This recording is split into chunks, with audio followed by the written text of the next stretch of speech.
Where? Where your mic? Oh, on the mic, on the side. So it's live? Yes. Okay, now I'm live. All right. Is Joy on the line? I'm on the line. Ah, welcome, Joy. Welcome, everyone, to our March meeting of the Delta Independent Science Board. Let's go through our normal ablutions. I have no new conflicts of interest. Steve Brandt, no new conflicts. Dick Norgard, no conflicts. Tracy Collier, no changes.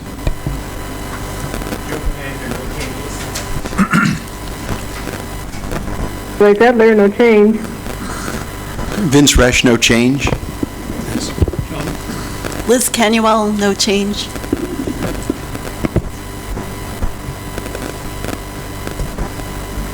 And John Weens, no change. great, thank you all.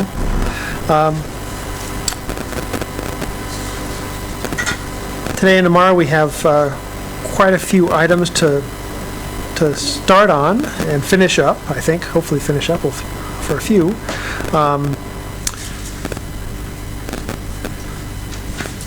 We've got a discussion of the Delta Lead Scientist report, the candidates for to be the next Delta Lead Scientist, some discussion of how we're going to review the WaterFix final EIR, EIS,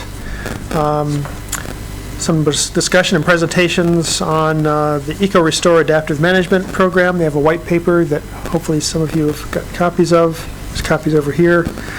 We'll have a Council Chair and Executive Officer report given by Jessica Law. And then we'll adjourn for today. And then tomorrow, starting at 9 a.m., we will have some presentations on the salmon and sturgeon assessment of indicators by life stage. Somebody likes to sail. And then we'll have discussion of two thematic reviews. Water quality monitoring overall, the Delta's place, where we have a nice draft report, and water quality. And then we'll do preparations for the next Science Board meeting in April, before we adjourn tomorrow roughly about noon. We had I'm going to be free of this office in June, and Steve is going to be the new chair. That'll make me has-been chair, and so we will need to have a new chair-elect.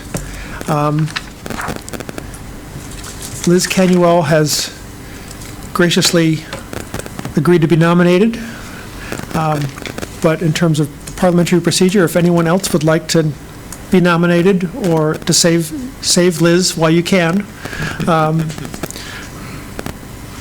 or to nominate others, this is your time. So, Liz, is it all right if we nominate you? Yes. Okay. Do I hear a nomination? I'll nominate Liz. Okay, thank you. So we have nomination of Liz to be the chair-elect for the Delta Independent Science Board.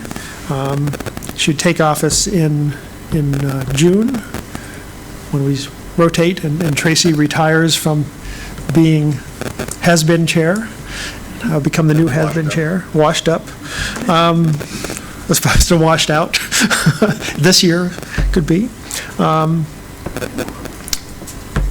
Any discussion? Thank you. All in favor of Liz? Aye. I favor this mightily. I'm not voting for myself.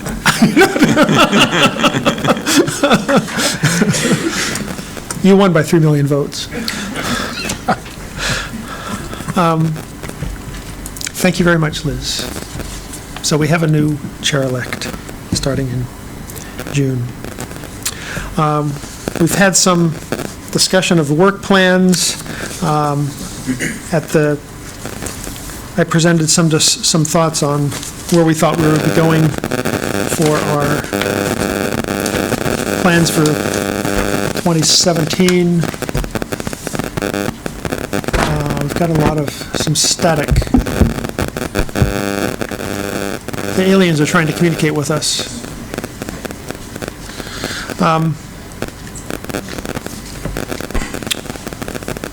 And these plans are much as we discussed last time, the near-term efforts on WaterFix, lead scientist, and then moving ahead with a water quality deltas place and comprehensive monitoring reviews. And then we anticipate, and I'm sure we'll hear later from Jessica, on the Delta plan amendments on conveyance, storage, and operations, and probably a pile of other things they want us to do this year. So all those are still on our plate. Probably sometime this year, we try to have at least one meeting per year in the Delta itself. Are there thoughts? We've been around to most of the Delta now over the last few years. San Joaquin, Contra Costa County, and the like. Are there any thoughts from the board on additional field trips or field visits that we should make? Jay, we've always talked about going to one of the, the historic towns, to the Ride Hotel or something like that, because that, especially with the Delta's Place report coming out. Right.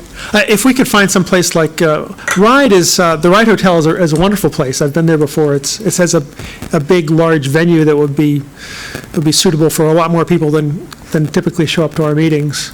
But there's not a lot around it in terms of towns to see. If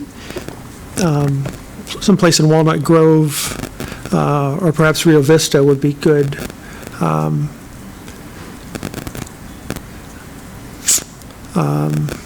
Tom Zuckerman might have a really good idea. Where are you going to Delta? For a Delta as place kind of a meeting location. The Ride Hotel is very nice. I think there's enough places around the Ride Hotel. You do have to get in your car to go to Walnut Grove, but you can keep on going and get to Justy's Restaurant. Mine is on. I'm supposed to be watched by the... Okay, I'm on now. And, yeah, I'm voting for the Ride Hotel. Am I on now? Yes. Okay.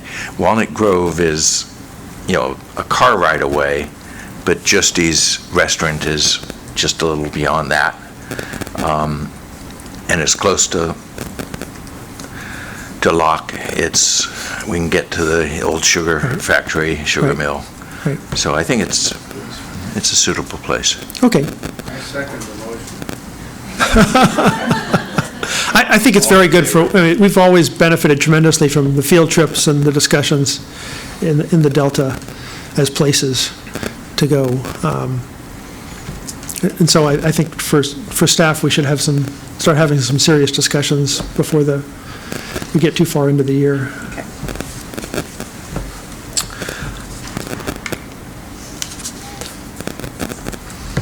All right. Tracy, you were at the IEP workshop? Has that occurred already?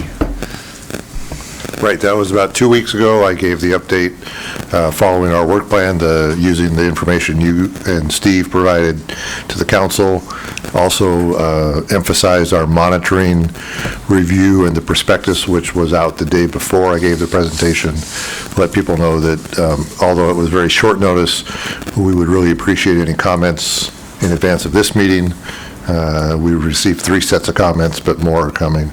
But also let people know that we were going to accept comments throughout the process of the monitoring review. But again, for the IEP workshop, obviously for that crowd, the monitoring review is a really important activity of ours. So we wanted to make sure people felt as engaged as they could be, given the short turnaround we were giving people. I think, the response I got was people were positive and they were appreciative of our involvement and we should expect to get a lot of guidance from our stakeholders as we go through this process. So anybody else who was at the IEP workshop and listened to what I said, tell me if I'm being unduly optimistic. Sounds good, thank you. The adaptive management paper is the status of that, John? The paper was revised according to suggestions from the editor and the reviewers. It was resubmitted, I think, about the end of February, 1st of March. Last time I checked on the status, which was a couple of days ago, it was out for review again. And I think that my assessment is that the changes we made were extensive enough in response to the reviewers' comments that the editor felt that the reviewer ought to look at it again. I know they're anxious to get this published fairly soon, so I hope this moves along. And I think the plan is when we do get comments, if there are only minor revisions that are necessary, Joy and I will work those out and simply send it in. If it turns out there are major changes still required, then we'll revise it and circulate it among the board for buy-off. Great. Thank you very much. The Delta lead scientist interviews are going to continue next week. We've had one, the first one was February 15th. The next two are March 20th and 21st. I'm imagining that there will be an interest in having a decision made pretty quickly thereafter, and we are the ones that formally make those recommendations to the council, I believe. So those of you that have a chance, several of us are on the interview committee, but all the other board members and anyone else, I think, is encouraged to watch the videos and send comments to those of us on the search committee. About what you think of the different candidates, who would be the best new lead scientist. And then I'm imagining that for the April meeting, we'll have, which is a teleconference, we'll have a closed session where we decide on making a recommendation to the council. But hopefully that will be pretty direct, and we'll already have some fairly good feelings on that. So please look at the videos and be prepared for our next teleconference to have us make a vote on recommendations to the council. Any other thoughts on this? Okay. Michelle, am I getting out of line with this? No, you're right on. Okay. You have to be careful when you're a professor. That's all I have to say. Let's move on to Cliff Daum, the current Delta lead scientist. The old Not lead the scientist. old, the ongoing. Okay. The ever ongoing. Yeah. So I wasn't able to present to you during your February meeting. Reiner Henneke subbed for me, but between last couple months and a couple council meetings, one coming up and one that has passed, I've accumulated a fair number of things that I want to just briefly go over, so feel free to ask questions as I go through them. I've got a number of items to cover.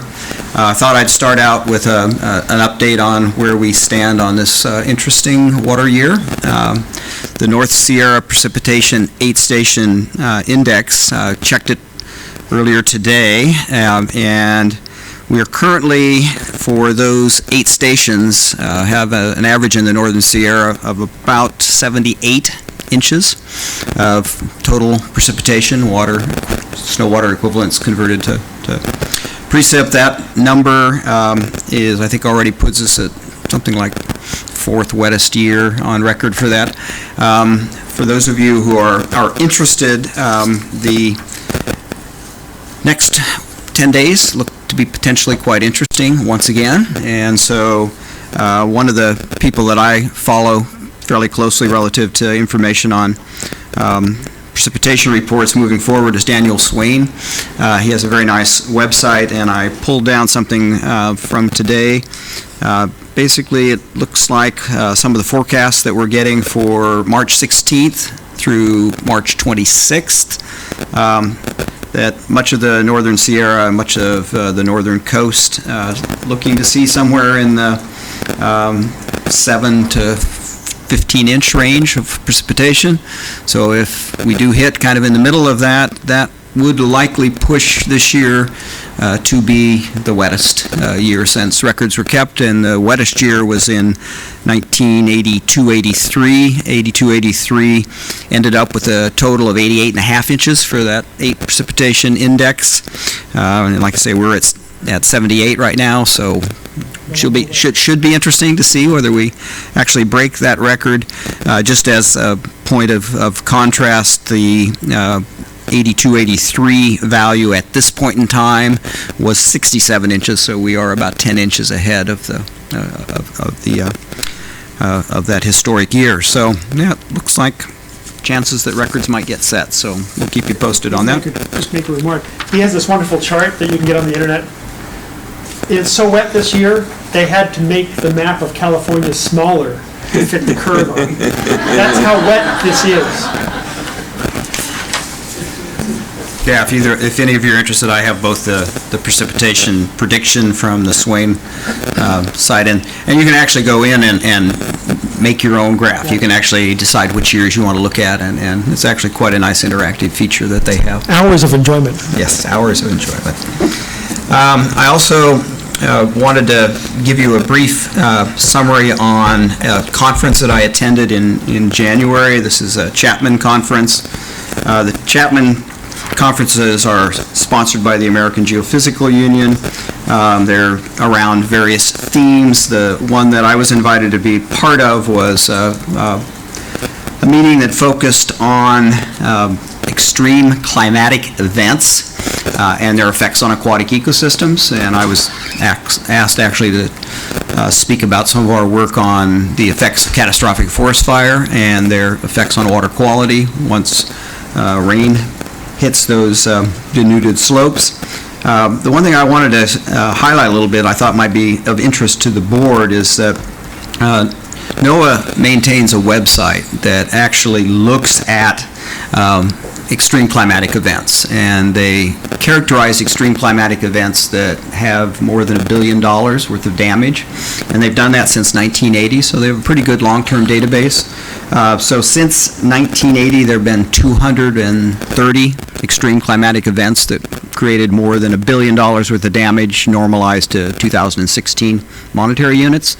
And it's interesting when you take a look at these, well, the total for these 203 extreme climatic events is $1.1 trillion worth of damage. And the year that had the most extreme climatic events was 2011. Last year, second with 15. There were 16 in that 2011 period. And it's interesting that how common these kinds of events are is increasing through time. And in the last 5 years, they've averaged about 11 events per year, where the long-term average is about 5 events per year. So we're seeing certainly an uptick of these kind of extreme climatic events.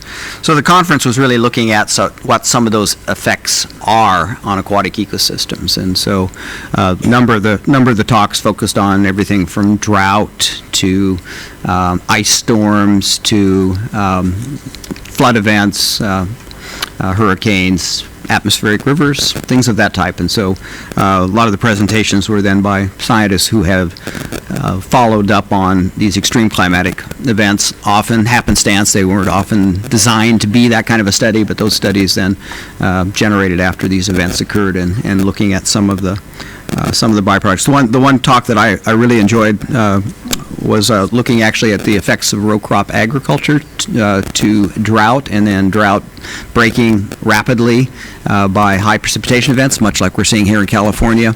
She referred to this as weather whiplash, as going from extreme dry to extreme wet. And as you might guess, that extreme dry kind of primes the pump, and the extreme wet mobilizes and transport the material, and those kind of events are a major source of some of the high runoff years that you would see, for example, in the Mississippi Basin. And she was looking at row crop agriculture in the central part of the country. Amy Bergen is the scientist that reported on that. So interesting conference, about 100 people from around the world who've looked at these kind of events, and there'll be I suspect a couple, was already planned a number of follow-up papers that will be generated from this. But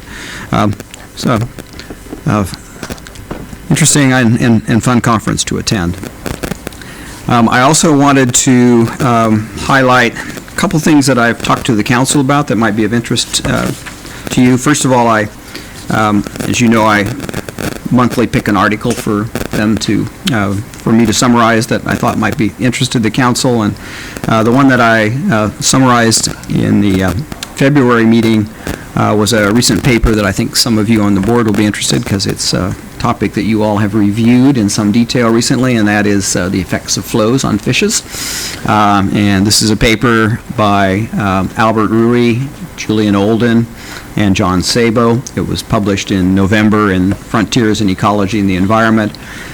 This is an interesting statistical analysis and modeling effort, taking data from both the Rio Grande Basin and the Colorado Basin, and looking at how basins that are seeing flow disruption, particularly flow reduction, how that's affecting native and non-native fishes in those systems. And basically the modeling results showed that there was preferential negative effects on the native fishes, and with little, or in some cases even positive effects on the non-native fishes. So some of the kind of results from these kind of changing hydrologies certainly were borne out by some of the modeling efforts.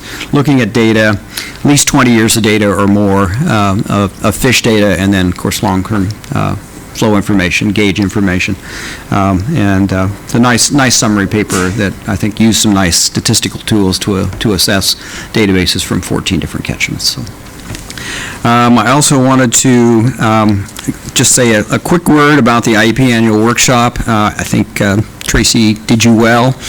He did a very nice presentation on what you all are up to, and as he commented, I think there's a lot of interest in the monitoring enterprise effort that you're embarking on over the next couple of years. I also wanted to highlight Steve Culberson made his initial presentation as the lead scientist for the Interagency Ecological Program, and gave an overview of some of the things that he's hoping to accomplish and do over his tenure in that position.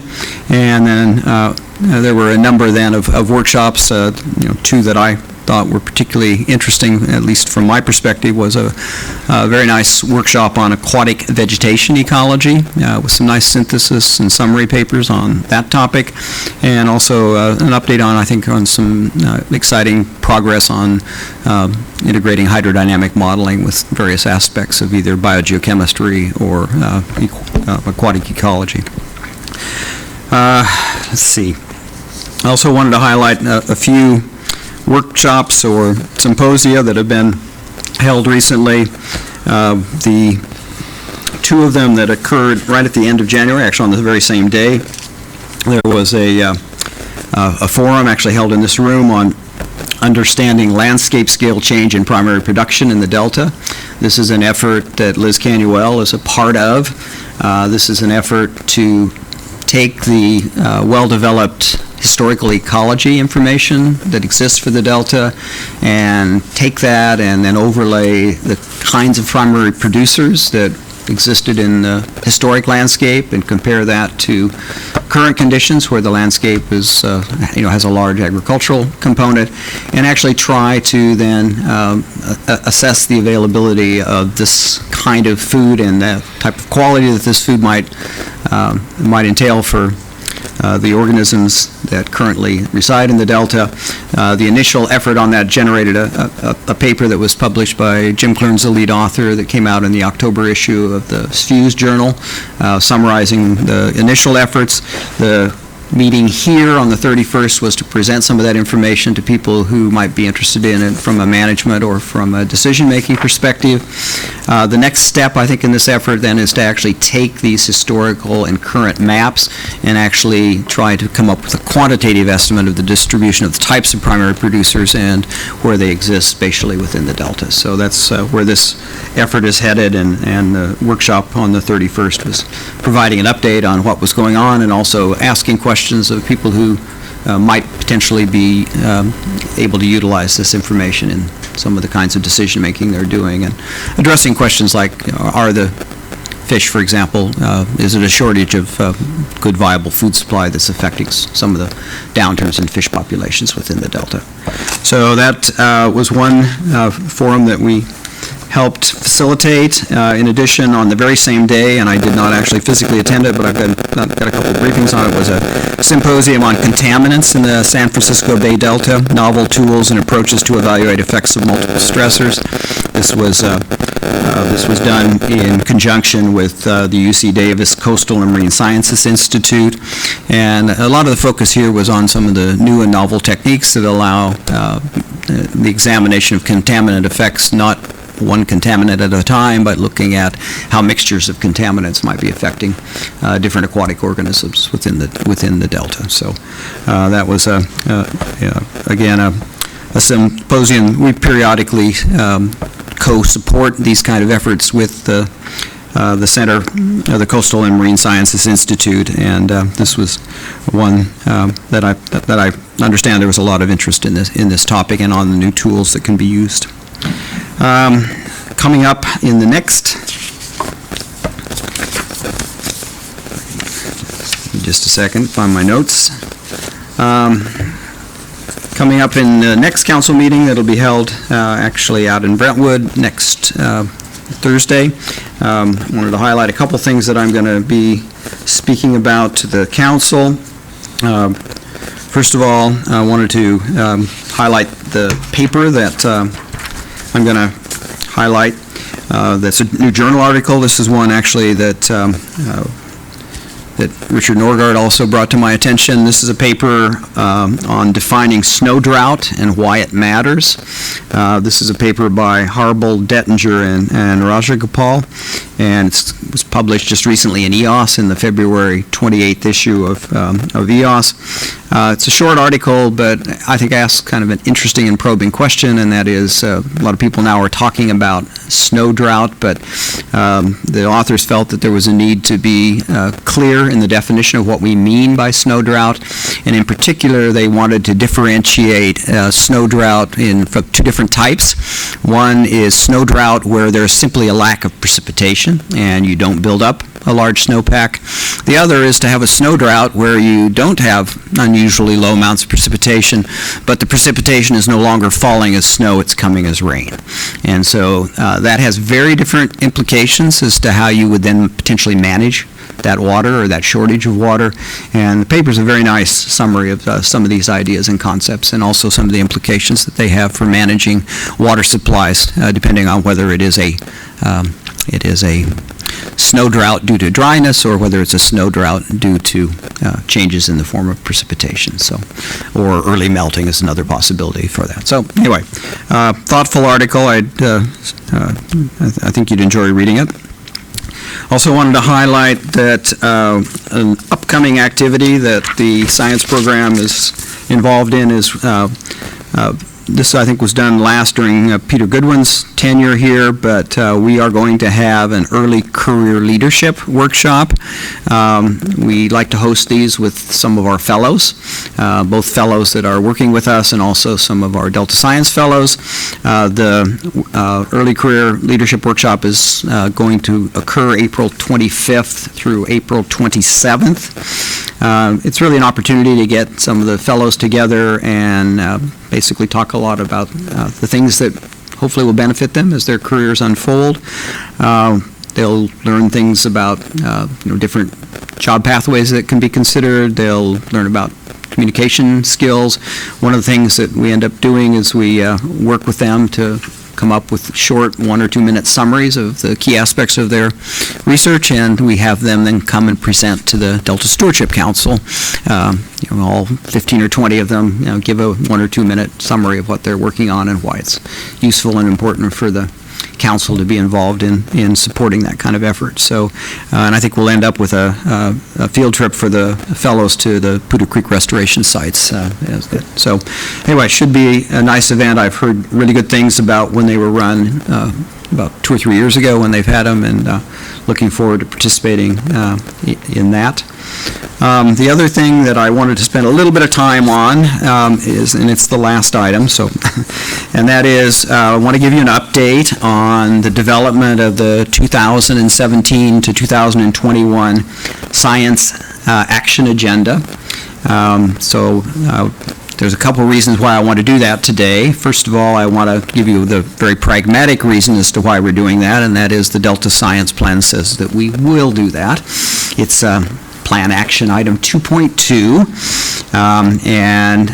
but there's also a good reason to do it, also just for helping us come up with a community-wide set of actions that we think are important. Hopefully will help the science community in the Delta speak with a more unified voice when we have requests for support going forward for some of these key areas. The process is being very, I think, efficiently shuttled forward by Lindsay Correa and Yumiko Henneberry. Lindsay's here, so if you have any more detailed questions, she's more than happy to cover them. But I just wanted to summarize a few things that are happening. And one of the reasons I want to do this is we are also going to be bringing this document to you for review. The Delta Science Plan quite explicitly says that Delta Independent Science Board review is part of the process, and we're getting close to that point where we're ready to share this with you. Let me just give you a brief summary of where and how we've gotten to the point that we are now, and then give you a little idea of what the timetable is moving forward. So we have engaged a lot of different individuals. I can read off the list that's here, but 20 or 30 major group meetings with different groups. And in addition, we have looked through somewhere between 50 and 60 collaborative and synthetic reports, including, of course, the reviews that you all have produced, to generate over 550 actions that were initially considered and have all been summarized and actually put into a very lengthy appendix, which we will not be sharing with you. But that has been refined and coalesced into about 160 actions.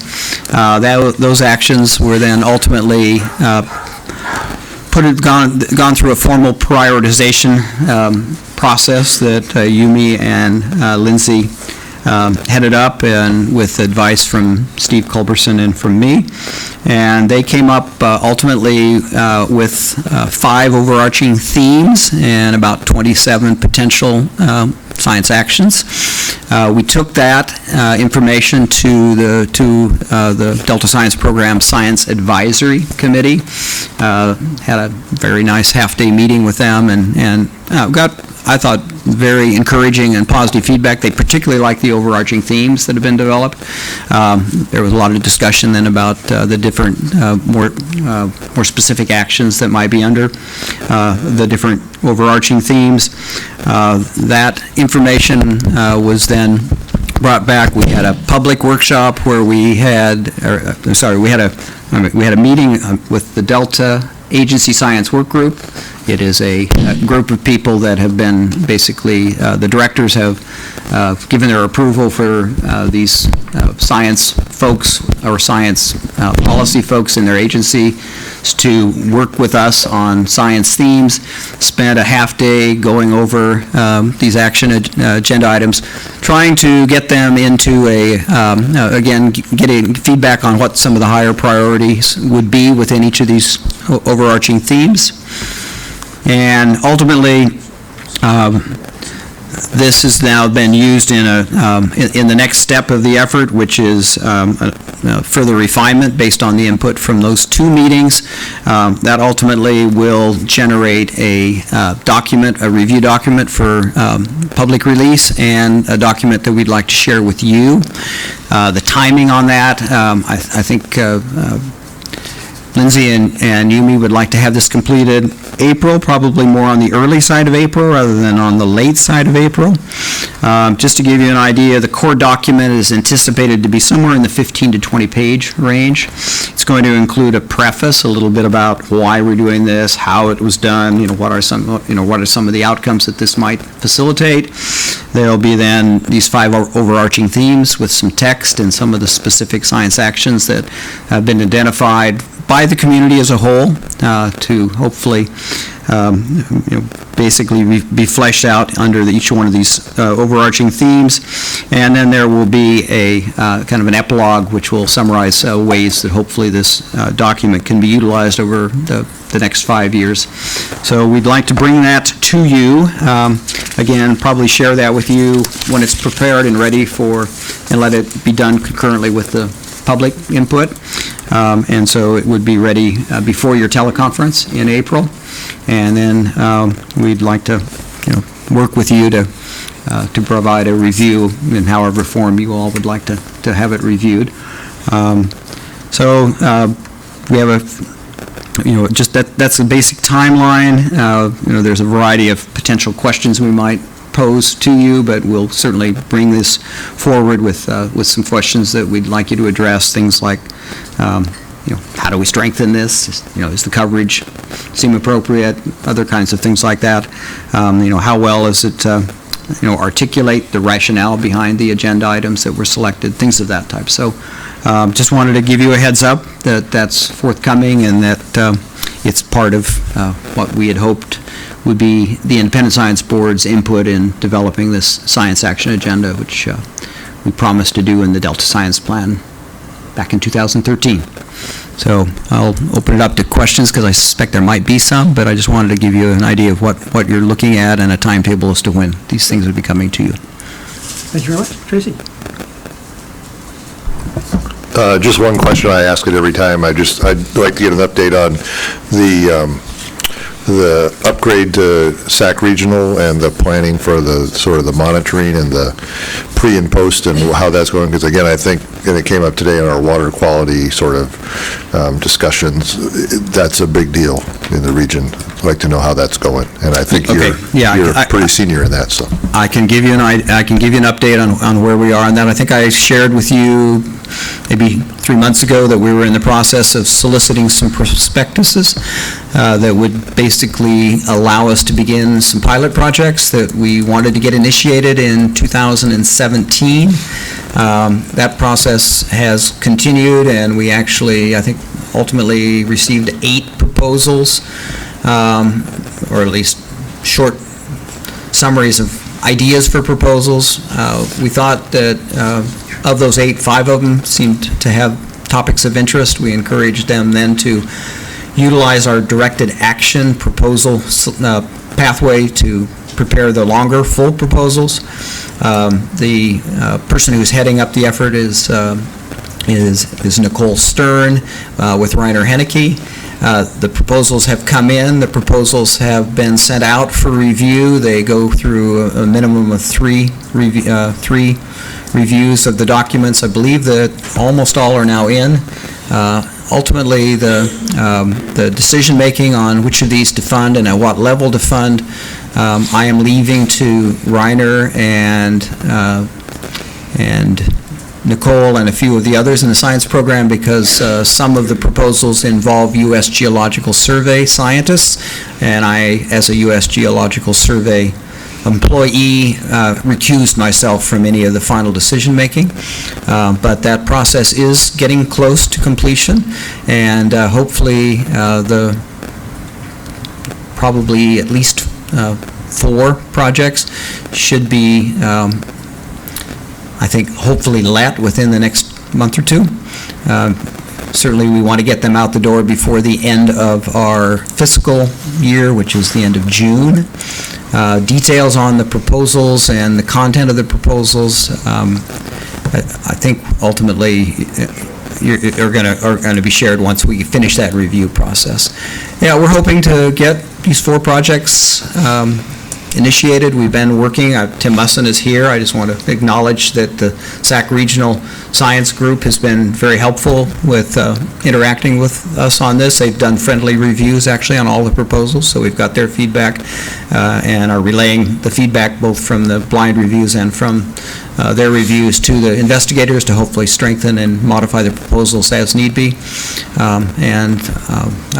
That, I think, is basically where we are. So we are on track to get some projects initiated. I really hope that it gets done this year because this is an unusual year, and it would be a very good year, kind of almost an end member kind of conditions. And so we're hoping to get that done. I think one of the goals of this is to get these out, get an initial year of data, evaluate what seems to be working well. We also really want to get some key rates that are not commonly measured so that we can actually parameterize some of the modeling that would hopefully link some of the biogeochemistry with some of the hydrodynamics within the system.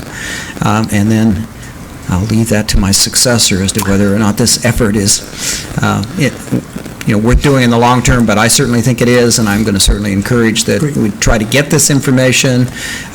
As you probably know, Jessica Pearson has dubbed this effort on our part as Operation Baseline. I think she likes the terminology, and I think it is actually fairly accurate in describing. We're trying to get baseline information to help us address some interesting hypotheses, and they truly are hypotheses. We don't know what the results of the upgrade will be, but let's put ourselves in a position where we can do good, rigorous science to address what these changes might mean to things like aquatic plants, what it might mean to harmful algal blooms, what it might mean to diatom blooms, what it might mean to some of the other parts of the primary producer community that might be affected by these changes in nutrients. So the question for you is, yeah, it's on. You at the IEP workshop, you said very clearly, I'm going to fully and completely retire when we get the successor in place. Are you willing to consider staying involved in some aspects of this SAC regional upgrade sort of hypothesis testing, if you were asked nicely and politely? You're on camera, remember, so. Maybe I could provide some review function moving down the line. I really don't want to have a high degree of... I gave a seminar on nutrients here in this room as part of the State of Bay Delta Science seminars, and I made a statement at that seminar is that I have never gone to the Delta and collected a water sample where I actually have made a measurement on that water sample. And I think I want to keep that record intact.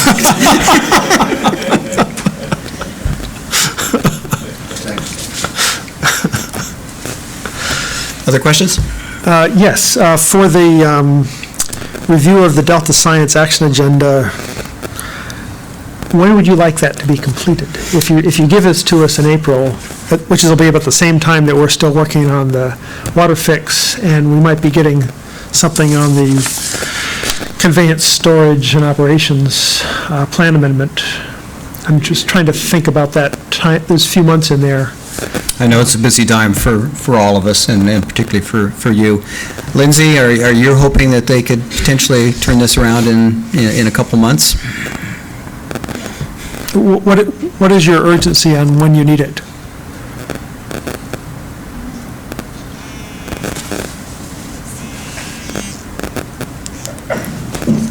I guess there's no immediate urgency, but the sentiment that we've heard from the community of we've been working on this with them, let's get it done sooner rather than later so that it can start being used in budget planning, proposal solicitation packages, and so on. And I'll add that this is something I want to see completed under my tenure so that I don't leave this dangling for the next person. Very good. We'll try to get as much done as fast as we can while still doing a thorough job, a good job, good enough job. Other questions? Then I'm finished. Thank you very much. It's very informative. Discussion of California WaterFix. So, Jessica. We were going to have her talk earlier.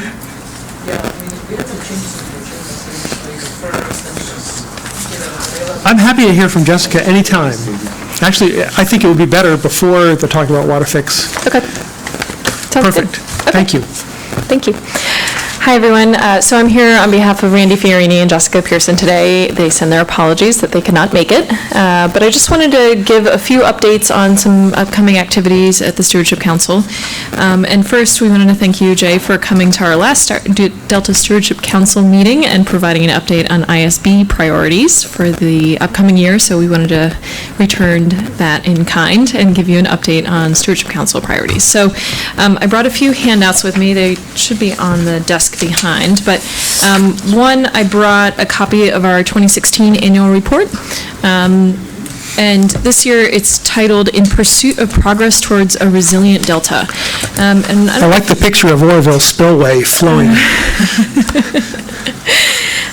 So the annual report, and obviously we produce this every year, but the annual report discusses accomplishments of the council and the agencies that we work with to implement the Delta Plan. So where the Delta Plan sets the course for long-term sustainable management of the Delta, there's really work that happens on a continual basis to make sure that, through collaboration and coordination, that we're meeting these goals and objectives on a daily basis. So we, of course, work with all of our agency partners and our advisors, like the ISB. So within this document, there are a lot of stories of successes that have been happening over the last year. And I think there's recognition within it also that we're hitting significant stride on implementing the Delta Plan and the Delta Science Plan.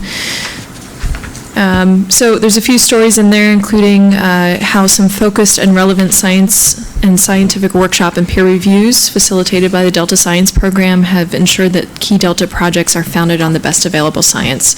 And the use of best available science to support decision making is also a really prominent theme within the annual report, and of course all the work that we do.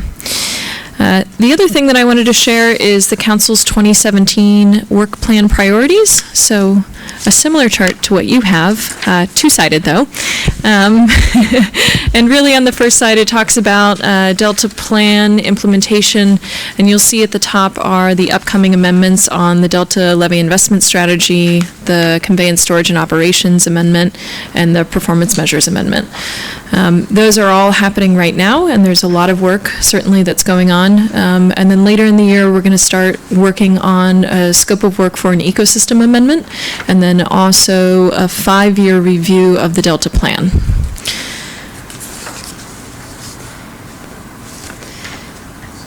So let me know if you have any questions about that. I was looking through it quickly, and I think the ISB is only mentioned in one place, not to say there isn't nexus with some of the other products that you're working on, but we highlighted specifically the work on the monitoring review. So let me know if you have any questions about that. In other updates, we are very happy to have released the proceedings report for the Science Enterprise Workshop. Many of you will remember this happened last November at UC Davis. This is now up online on Maven's Notebook, which is a website that a lot of us use to track progress in the water world in the Delta. And then it's also available for download, a PDF version from our website and from Maven's Notebook. But we're very happy to have it out. You can see it's a pretty thick document. We're calling it the abridged transcript. It has almost a complete set of proceedings from the workshop, but it also combines the information that was in the advanced briefing document. And so we are still working on the recommendations and outcomes report from the workshop. Just because of the volume of information that was shared, I think we're going to take a little bit more time and probably have something out by this summer. And again, thanks to our planning committee members, Tracy and Jay. It was really helpful to have you involved, and I think we'll probably be re-engaging as we complete the recommendations report.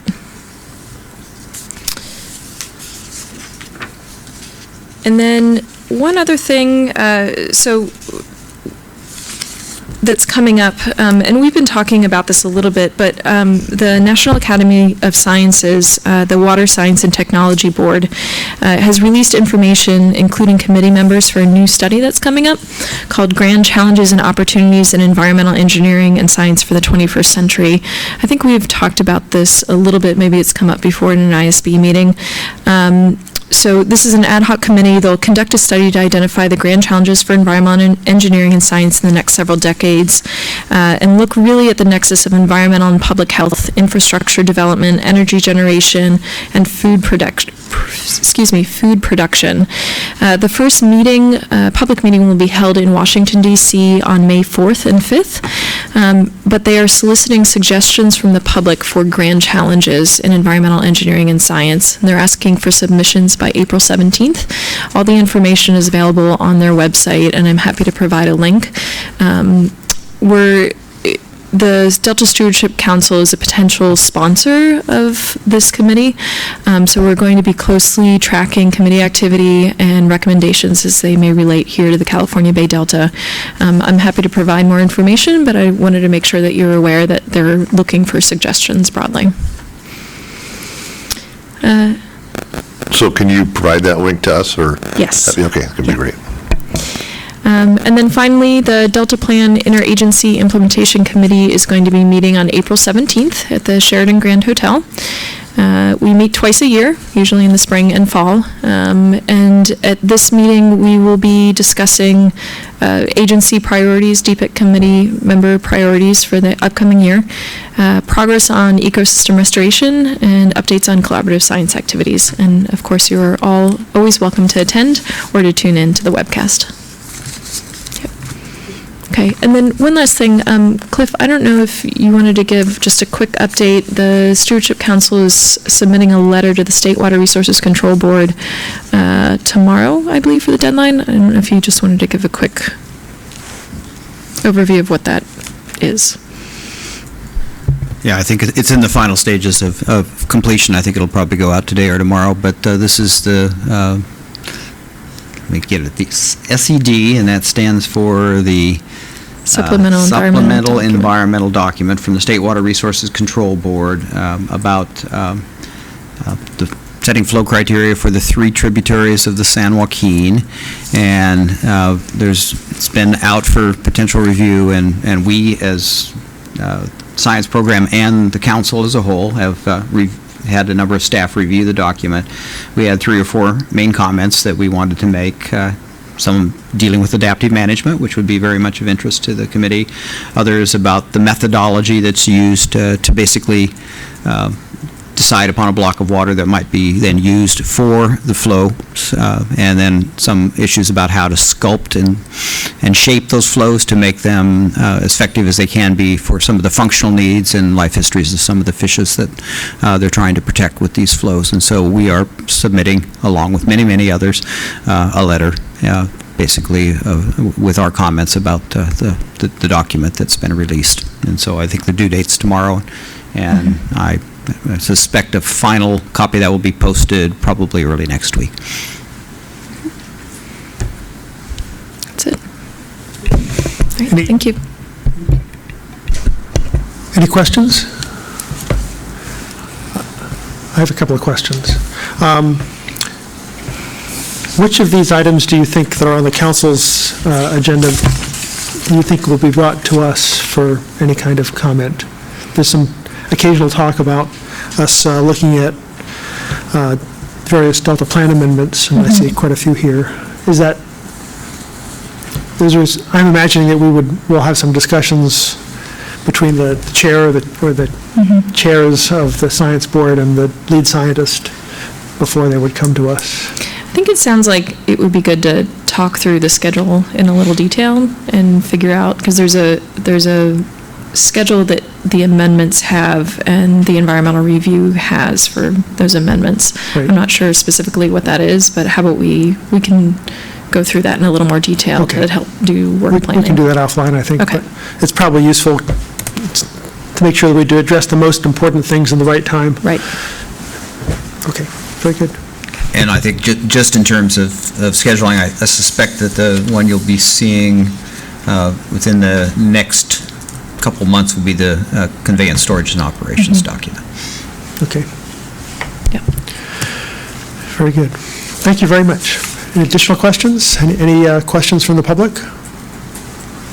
You have to remind me to keep asking questions from the public. Let's move on to what we were going to do about WaterFix.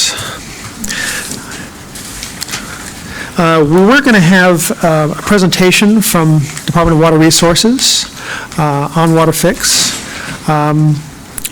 We had some discussions with them and came to the conclusion that they could give us a much better presentation in May.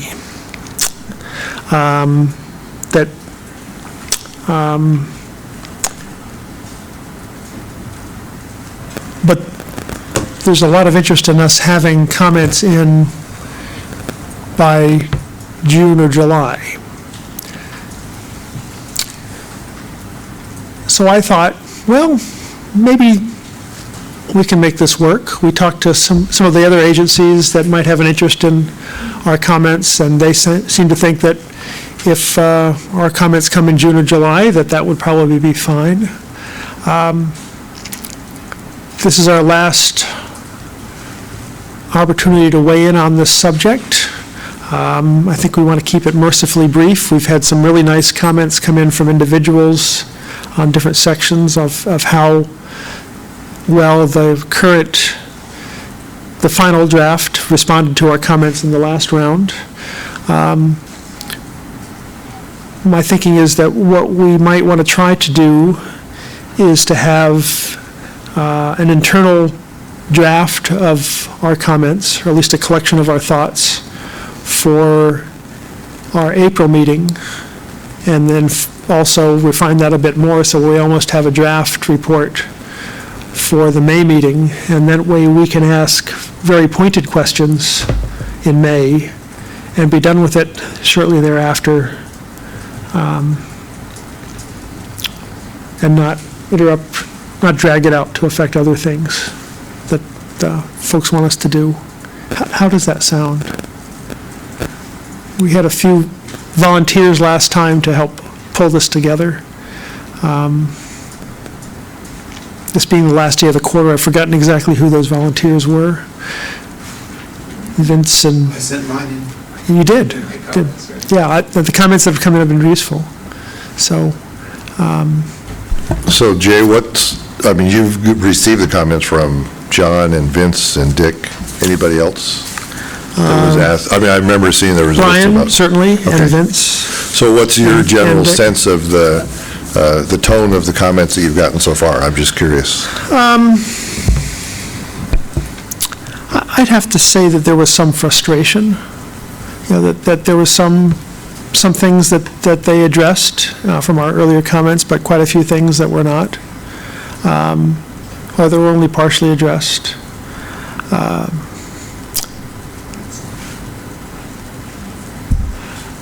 I think it behooves us to also make some larger scale comments on, this has been a long multi-year process involving many thousands of hours of people's time from all, not just the agencies that developed the document, but everyone else that's reviewed the many drafts.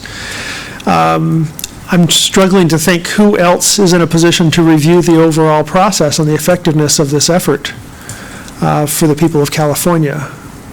And so if we want to venture to make some comments at that level, I think this is an opportunity to do that if we think we can do so usefully. If we can't do it usefully, maybe we shouldn't. But if people have some suggestions along those lines, I'd be interested. John? When we made our assignments last time, there was no assignment for the section having to do with essentially changes, as I recall. How's that going to be handled? Things like climate change or land use change or... Yeah, there was a section of missing content, and the reviewer here was all. Yeah, but there was one... and there was a long-term effects. Long-term effects, that's what I'm talking about. I'll go back and do that, unless someone else wants to volunteer.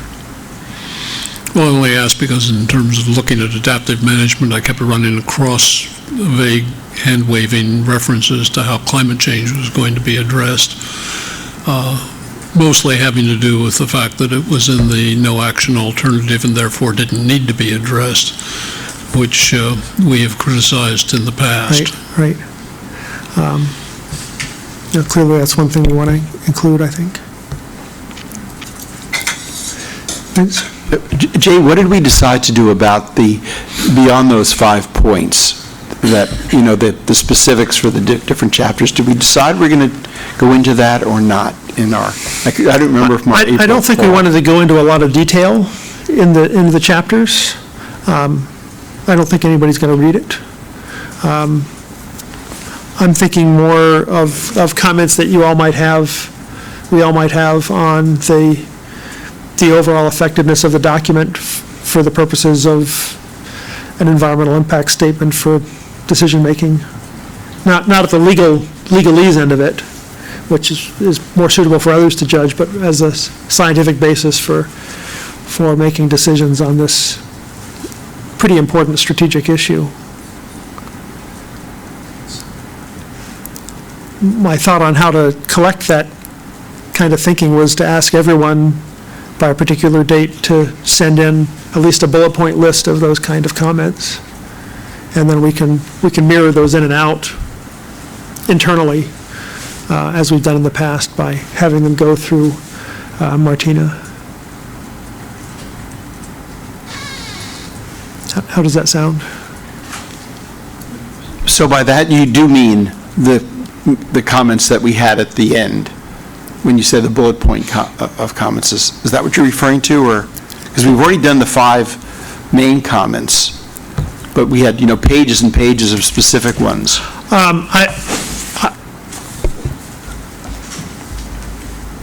I don't think we want to go into those. I'm pulling up the 2015 review.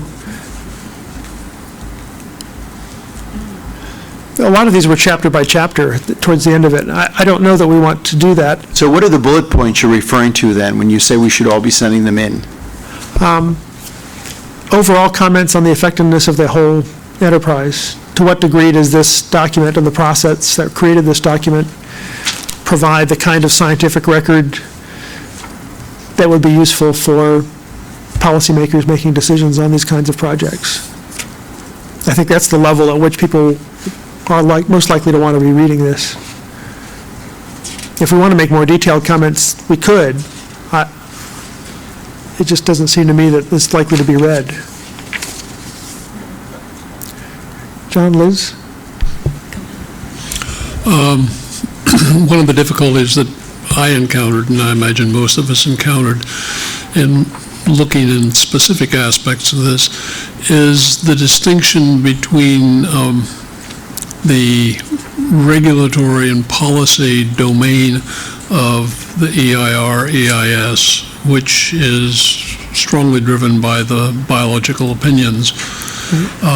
And our perspective, perhaps, that what we're interested in the long run is the science represented there sufficient to gauge the effects of this broad action on the ecological and environmental integrity of the Delta. Right. And those are two different things. The latter is broader than the former, and frequently it is not addressed explicitly because it is not required to be addressed by the regulations. So I think I at least had this tension between wanting to restrict my comments and evaluation to the regulatory context of it, the science to support that, not the laws, and the broader issues of how is this really addressing the science needs to assess basically the health of the Delta, the impacts of WaterFix on many aspects of the Delta. So I don't know to what degree that needs to come into our thinking as we look for this overall effectiveness of the documents in addressing what they're supposed to address, because there are different perceptions about what it's supposed to address.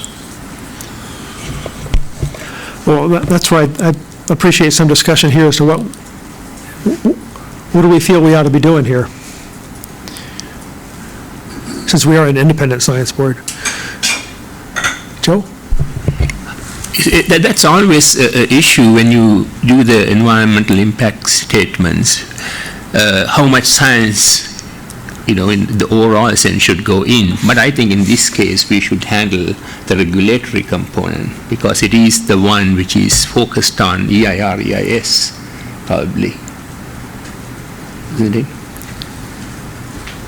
Because otherwise it will become a big enterprise to handle all the science aspects and the regulatory aspects.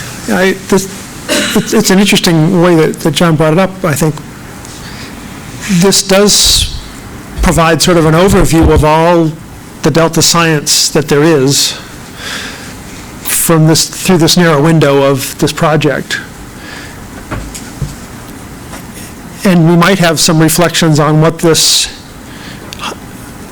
exercise has highlighted in terms of gaps in the science community and the conduct of science in this general issue, because many of the issues that have come up in the WaterFix are going to be eternal. We're going to have them for a long time. And this might be an opportunity for us to opine on those kind of issues as well, of science organization and effectiveness, as well as the policy and regulatory issues that John also brings up.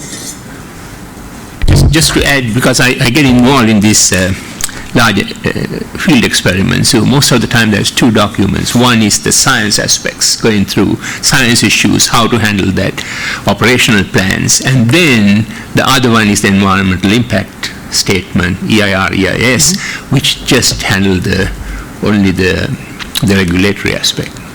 So that's what I thought, that might be should kept it separate in some sense. Dick?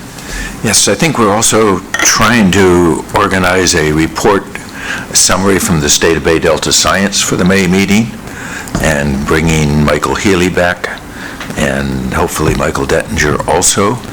And that report, in its final synthesis, is fairly strong that Delta Science is driven by legislative demands in court case and not looking ahead.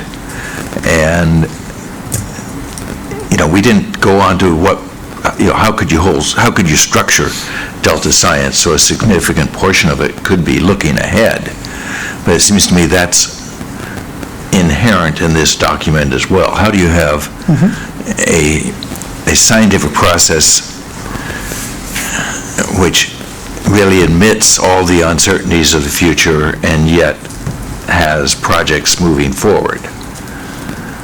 Is that report going to be out before the... The report is already published in SFEWS, but we haven't gotten our editors together to come to the meeting here yet. Okay. So we could reflect on that as well. It's very complimentary. Right. And that's a good point. I might be ready to try to combine something. Maybe, Martina, you could have that link sent out to the board for that paper to stimulate us to look at it. Part of my concern is that we're dealing here with a multi-year process, thousands and thousands of pages of synthesis of a sort, of information, unprecedented really in terms of what it pulls together. There's an opportunity there to expand the relevance of the analysis and the compilation beyond the strict regulatory domain. Right. And my concern is that by adhering to the letter of the law in terms of what is required of an EIR, EIS, that opportunity is being missed.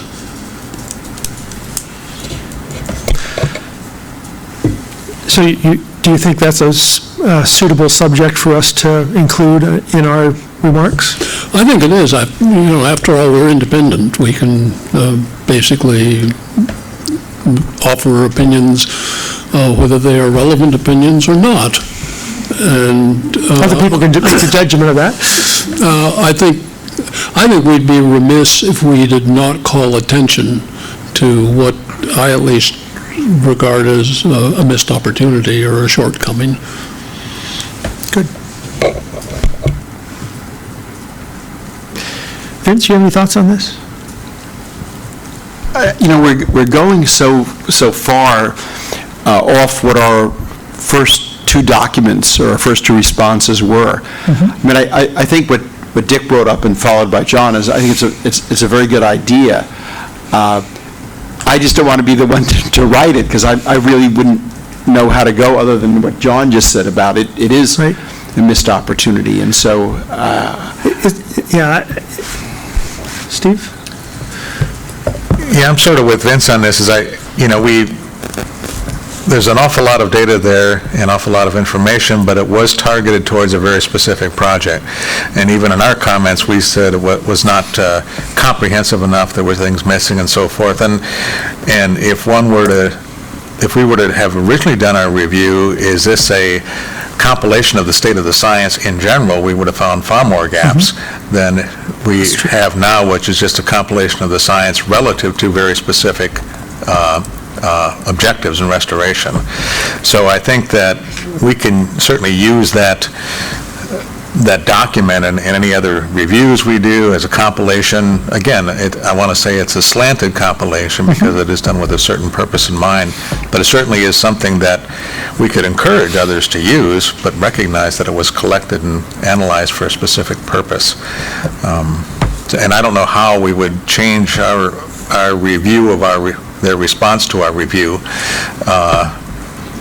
other than saying some general statements about missed opportunities. So. I think I'm not arguing that we expand the review in any way, but simply in a paragraph or a small section of an addendum to it, a conclusion, simply draw attention to this context. Yes, the EIR-EIS was developed within a particular context for a particular purpose, and that is how it ought to be reviewed and interpreted, but there is still this opportunity to look more broadly, and the issues that go on in the Delta are broader than just this particular aspect. So that at least we're on record as recognizing this and perhaps planting a seed for future efforts, if there should ever be an effort like this, or even smaller efforts, to pay attention to this.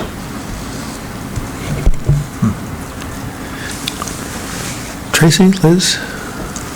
I'll just back up what John just said. I think that as we went through this process before, we were saying pretty clearly, yes, we understand that there's the statutorily required work that has to be done, but this project is of such a magnitude and is so important.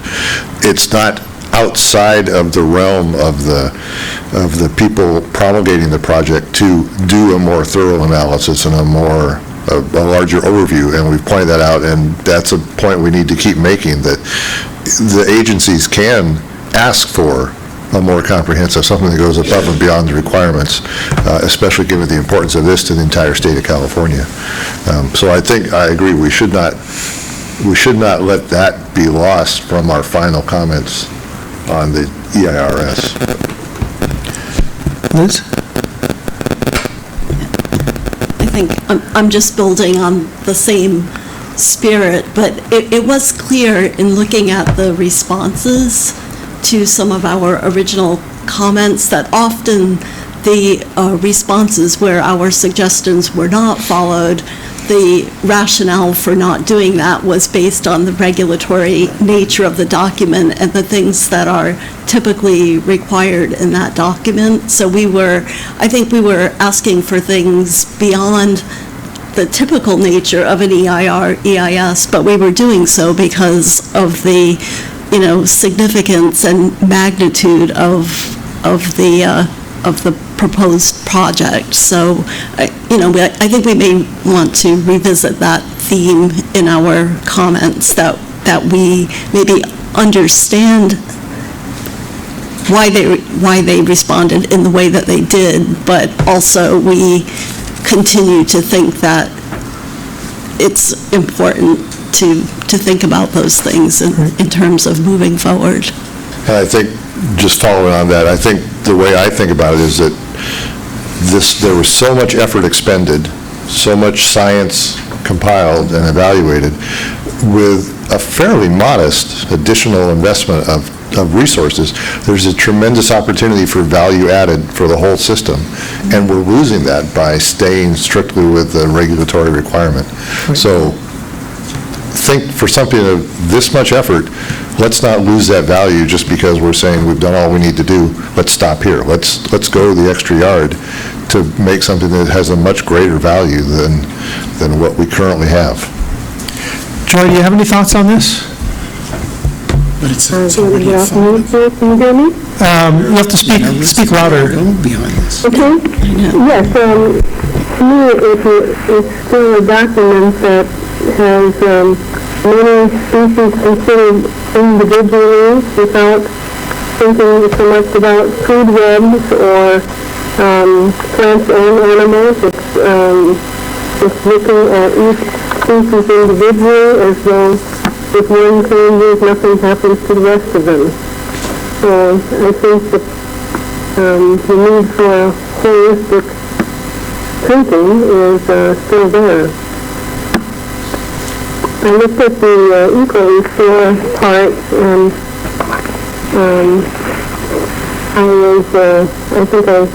we made 5 points before I turned that stuff in, but we made 5 points the last time around, and there were a couple of no's and a couple of maybes, and one case where yes, they did what we were thinking, so I was a bit disappointed.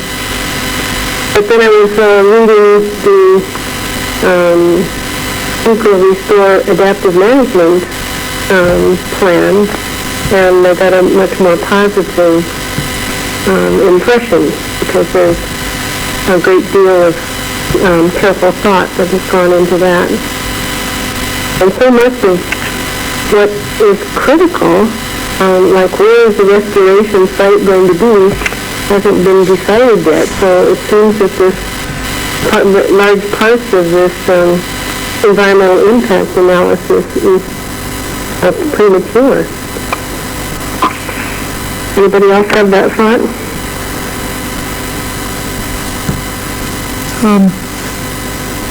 I think I see a couple of heads nodding. So I agree with Vince that writing, I mean, if we write it in the sort of way that we have done before, where here's the gaps we saw and here's how well we think the responses were responsive, that's pretty easy for us to do, and I think we can do that, and we should do that. To go a little bit beyond, as many of you are suggesting, is going to be harder to write. And I'm trying to think of the best way for us to collectively come up with at least a No, draft. John's going to do that. I heard him say that.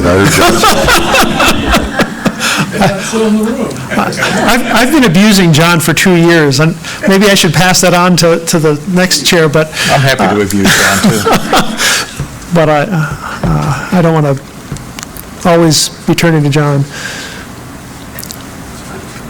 I'm trying to think if there's a way that we could get... If people could write a paragraph or a series of bullet points on the major points that they think we ought to try to pull into that kind of a discussion, and then 1 or 2 or 3 of us could try to massage that down into something coherent and then circulate that around internally. That might be a good way to converge towards it. And then maybe at some point, John looks at that in frustration and says, oh, okay, I'll write it. Because I know I've done writing that way sometimes. Then that's the way it works. But I would hate to have us miss this opportunity. Yeah, you're almost making it seem like more of an effort than I think I had in mind. I just want to make sure I hear from everybody on this. I think that we all need to have input into it, and I'm happy to try to make sense of the multiple inputs.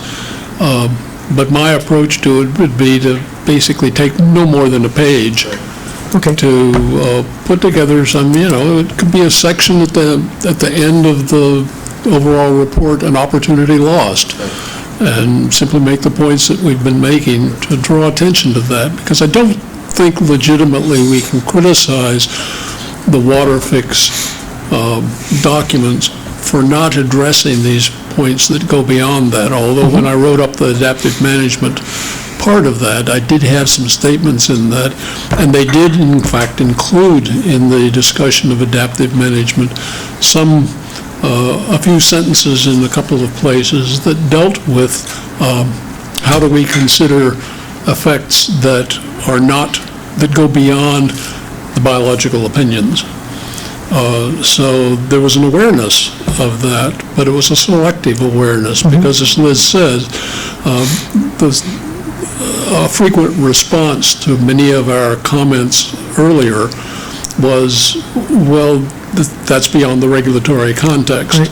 And it's hard to gauge whether that is in fact an accurate statement or whether that's a smokescreen.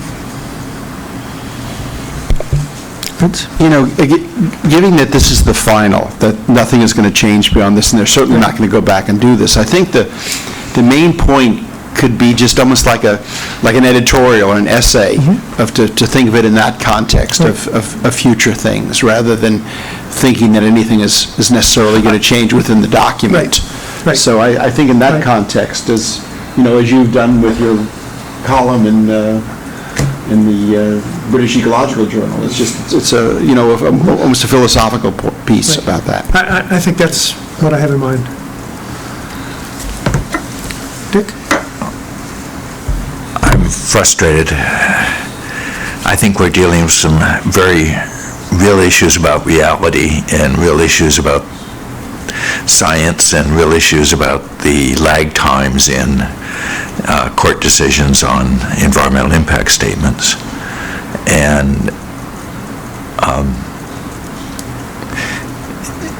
I think we can vent our spleen a little bit about that in a final paragraph to our comments, but I think we ought to address this more seriously in even if it's only a 5-page, this is obvious now, paper. I think this would be something we need to do. We have also been talking, or we used to talk about writing an op-ed ourselves. And this sounds like the obvious op-ed topic to write. Actually, that's a very good point. So we've heard John volunteer to write a paragraph or a page. We've heard Dick volunteer to write 5 pages. Do I hear 10? Going once. But I want to make sure we get thoughts in from the whole board, even if they're just a few thoughts, or even if the thought is we shouldn't touch this.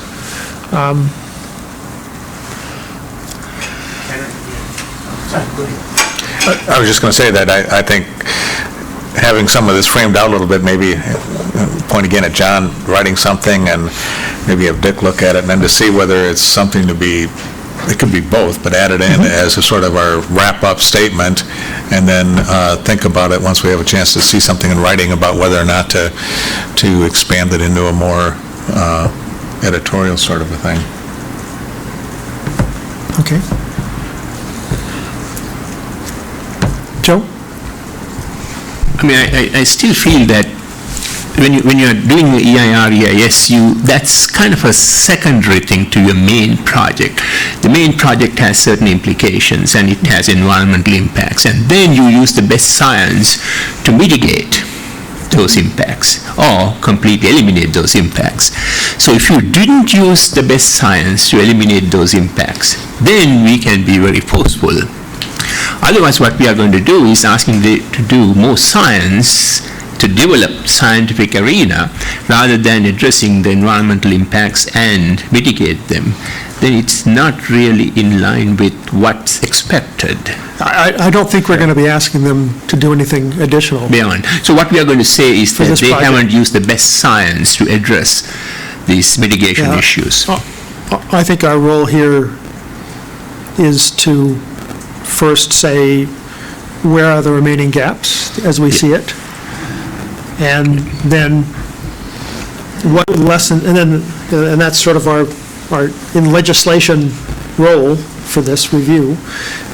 But this is also an opportunity for the science board to come in and say, well, you've gone through this enormous EAR process for this enormous project of enduring interest, and whether this project comes or goes, there are going to be other issues that are like this, similarly contentious, similarly broad implications. Do we have any thoughts on how that whole kind of process might be better done in the future? I mean, I don't know anybody else that is in a position to do that in a public, sort of thoughtful discussion from a scientific perspective. This relates to Dick's suggestion, which I think is a good one. But one of the things that comes into play here is the huge time lags that are involved in this. And we've criticized the previous version of this for not being up to date on their literature citations. Brian had some very pointed comments and helpfully provided a list of what they had missed that updated it, and their responses gave their excuses for not having done that, which are understandable. And I think the point perhaps that needs to be carried forward is that there's something about this process that incorporates such onerous time lags that you can't use the best available science.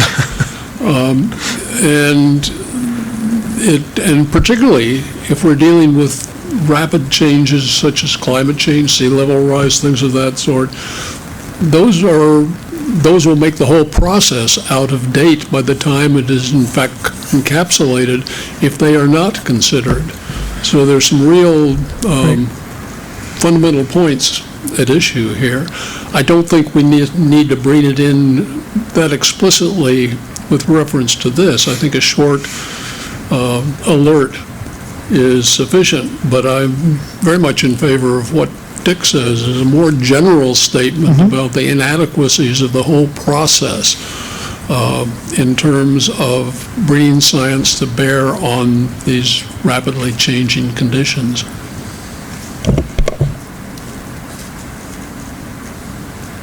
So we had a few volunteers that were going to assemble this. Tracy, John, Vince.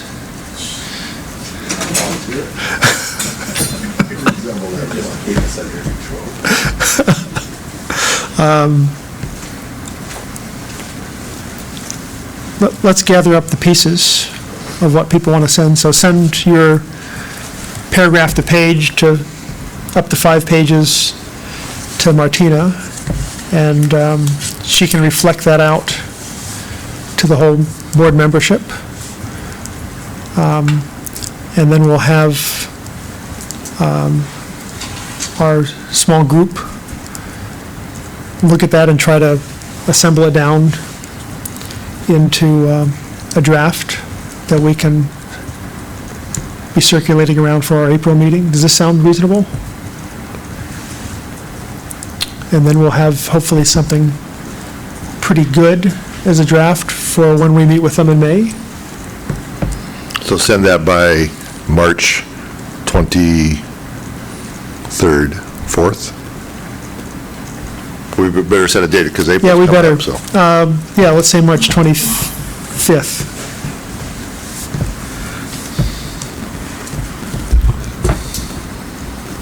That's Saturday, right? Let's do it by Friday. Let's do it by the 24th. Okay, March 24th. So all board members, please send whatever thoughts you have on these general issues to Martina, and she'll collect them. And then reflect them back out to all the board members, and then the group of us that's going to try to assemble this will work on that. I'll have something on long-term effects along the lines of what others have done for the other major areas from the from our previous 2015 review, and that should give us enough to start chewing on. How does that sound? Can you repeat the deadline? Plausible? Worried that you're assigning me something that... Joy, I can barely hear you whispering. Could you repeat the deadline for comments? The deadline is upon us? Oh, repeat the deadline. The 24th of March. Thank you. Thanks, Joy. Any other thoughts? All right, well, oh, we have a blue card. Public comment. Oh, then we'll take a little break. Not very long, though. Just need a biological break. Sorry to folks. Tom Zuckerman, please. I'll sit here. Please.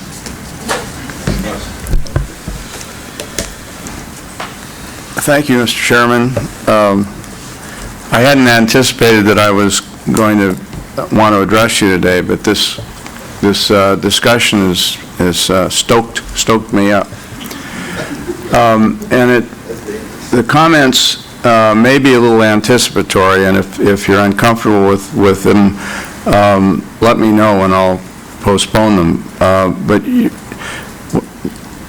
I not only attend your meetings, but I attend all the Stewardship Council meetings, and most recently I've been attending some of their workshops. And what you may or may not be aware of, because you apparently their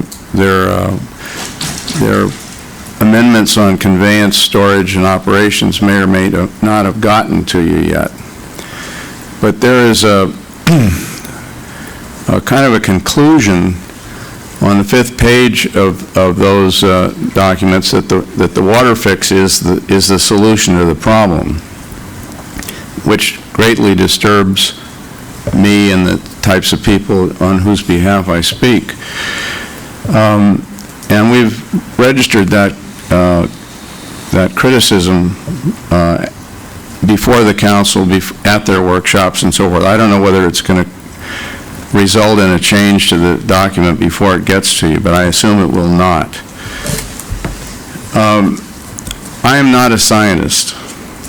I love to come here. I even learn new words. Today I didn't know that you could refer to something as a synthetic document without sounding very critical about it. That was very useful, Cliff. I appreciate it.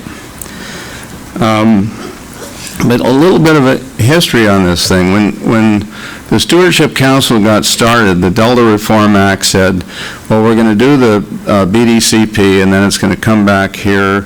The Fish and Wildlife, at that time Fish and Game, but Fish and Wildlife will or will not bless it, and then it'll come here for adoption, and if someone wants to make an appeal, then you will sit as a forum to hear complaints and criticisms and make up your mind as to whether it meets the criteria of the Delta Reform Act. Well, they launched off in that direction, and then, of course, the BDCP actually failed the regulatory process, apparently, and the people who were charged with issuing permits said, we can't issue a 50-year permit for a project like this, which, as you have just recently been discussing, you can't anticipate all the things that might occur, and so they stripped it apart. The WaterFix now doesn't contain most of the provisions that were supposed to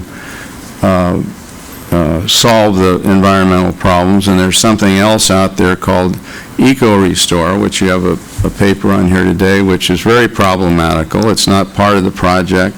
God knows where the funding would come from to resolve all those things. So the two things have been split apart, and yet it looks like the Stewardship Council already seems to have its mind made up on this, and I think that is totally inappropriate. And I hate to see all these burdens shift over to this group, but they do, and I think it is incumbent upon you to take up the subjects and express an opinion on them from a scientific point of view. As an example of this, the primary criticism that I've been capable of of rendering was actually a theme that was announced by Phil Eisenberg when he was chairman of the Blue Ribbon Task Force way back. And he said, conveyance is the last piece of the puzzle. You can't really look at a conveyance project until you know what it is you're trying to accomplish and what water supply might be available to convey in the thing eventually. And the things I like to cite when I refer to that are that the 5 million acre feet of storage yield that was supposed to come from North Coast Storages left the project somewhere along the time. We know that 5 million acre feet of water is gone. The environmental flow criteria that are being developed by the State Water Resources Control Board and ultimately the EPA are still in a state of flux, and they keep growing all the time. And more recently, we've learned that the flood control reservations on all these foothill reservoirs in the Central Valley are going to have to be revisited, or at least they should be revisited, based upon the performance during this current spate of storms, which may not be unusual depending upon what happens with climate going forward. So we don't even really know what the water supply that can be available in the Delta and when and from where and so forth in the future. Yet we're jumping to this conclusion that the WaterFix is, and that is, as Eisenberg said originally, this is the last piece of the puzzle, not the first. So I encourage you, as I say, this is a little anticipatory because I don't think you've started to consider this amendment to the Delta plan and so forth, but it fits into this conversation, so I jumped the gun and thought maybe I would address it with you today. And thank you very much for the opportunity. Thank you, Tom. It's a good time to remind us that the conveyance, storage, and operations plan amendment is going to be coming, and that's going to have some things in it that a lot of people will think are important. So, and it has a little bit, I think, some considerable link actually to our current enterprise here with the review of WaterFix. So, since they all fit into one system eventually. Any other public comment? Right. Without further ado then, let's end this topic, take a 5-minute break, and then we'll have the EcoRestore Adaptive Management Program white paper discussion.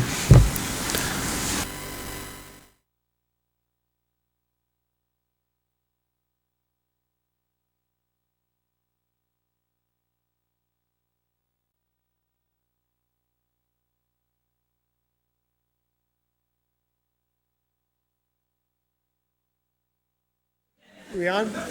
Hello? Let's get started again with our next segment on EcoRestore and their white paper.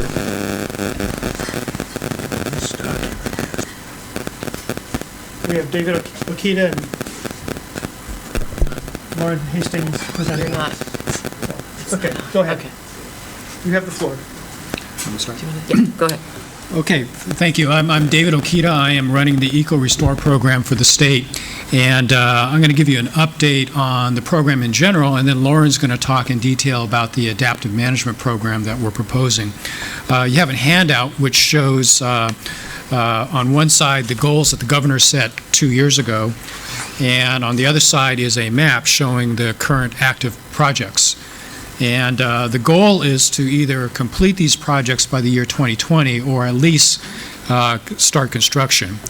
And according to our timelines, we're going to meet that goal. At least we're planning to. As you know, these projects are not easy to permit. And a lot of these timelines that you see on this page is already out of date because some of these projects have slipped a year because of various, mostly permitting issues, which delay, you have to wait for another construction window. But if we can have the PowerPoint. The EcoRestore program, keep going, one more. Here's the same view of the goals, and you can look at the types of projects we're looking at. And luckily, these projects were identified before we started. Some of these are long-standing projects, and others are relatively new, but it's a wide variety of projects. So you have tidal wetland projects, you have floodplain projects, you have levee setbacks, you have interior wetland projects that deal with subsidence.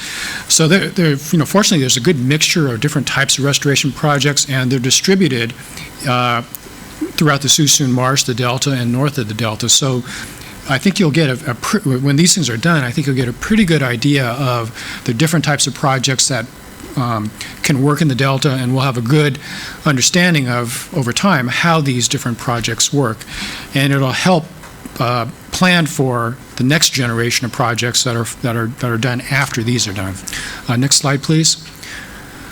The EcoRestore program is divided into 3 different categories. One is the projects, which I'll talk a little bit more in detail about, adaptive management, which Lauren is going to talk about, and longer-term planning, because again, these projects are planned to be done by 2020, but that should not be the end of restoration in the Delta. So there are some efforts underway to think about the future. Next slide, please. Okay, well, let me back up on projects. For 2017, we have 5 projects that are planning to start construction this year. Hill Slough, which is a tidal marsh project in the Suisun Marsh.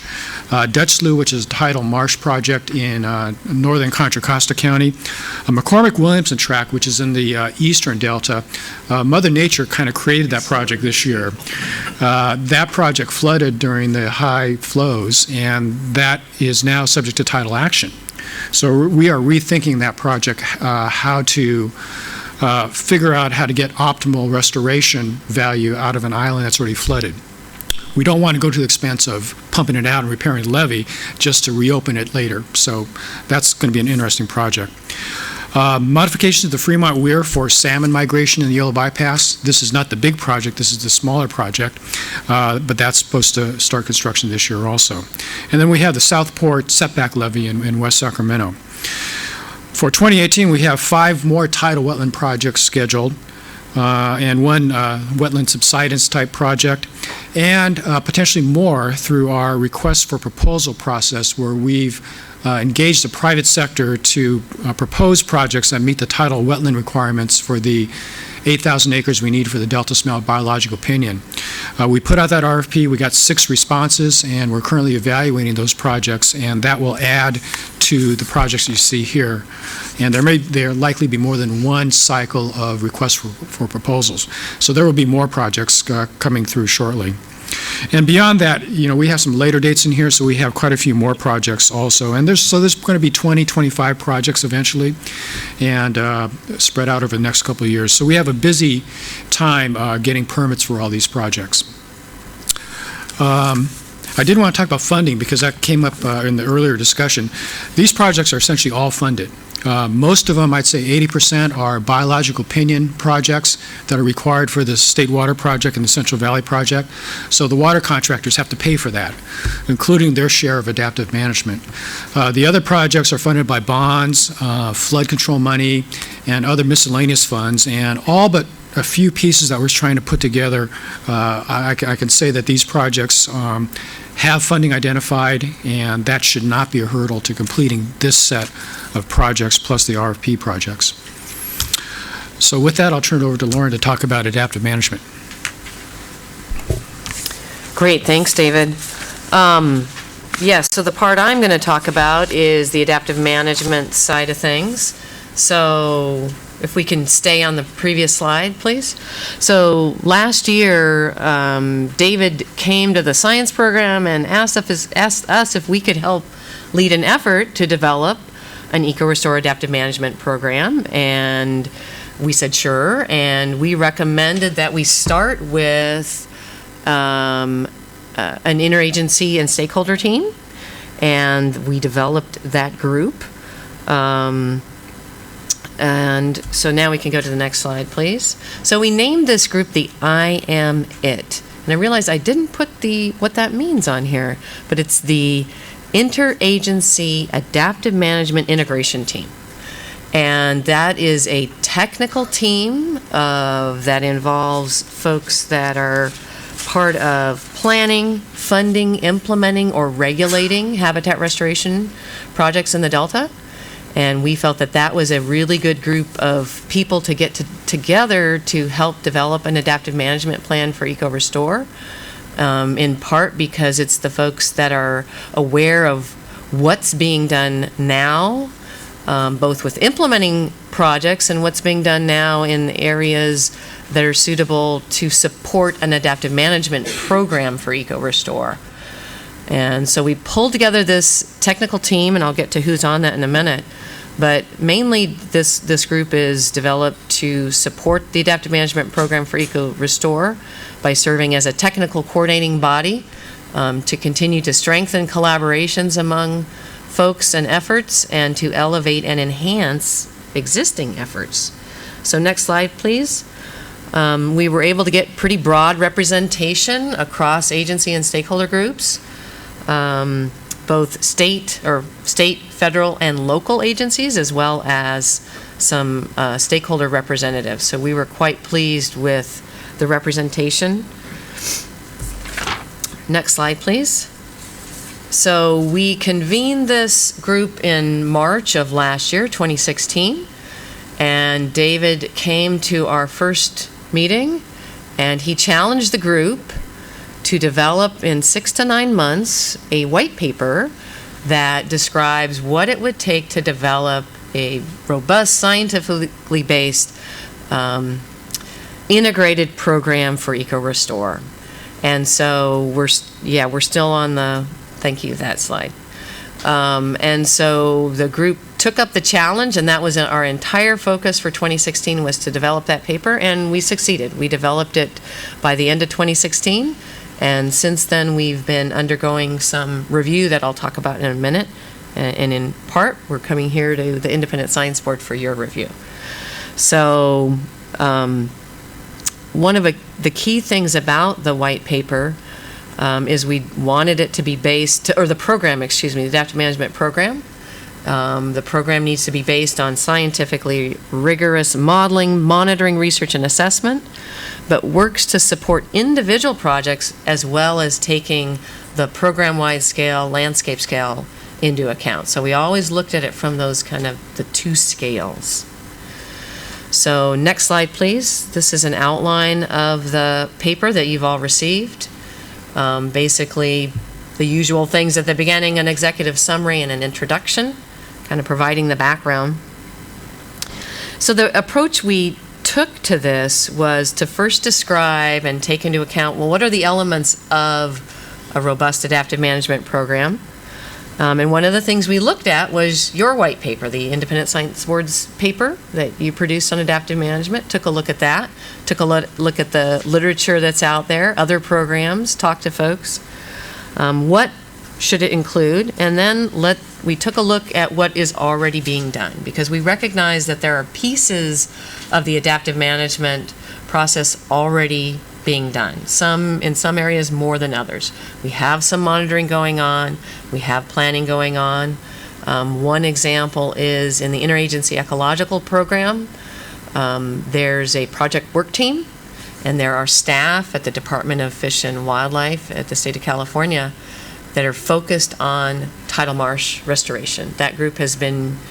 Those staff and that group has been meeting for quite some time, and they have done a lot of scientific work to support tidal marsh restoration planning and monitoring.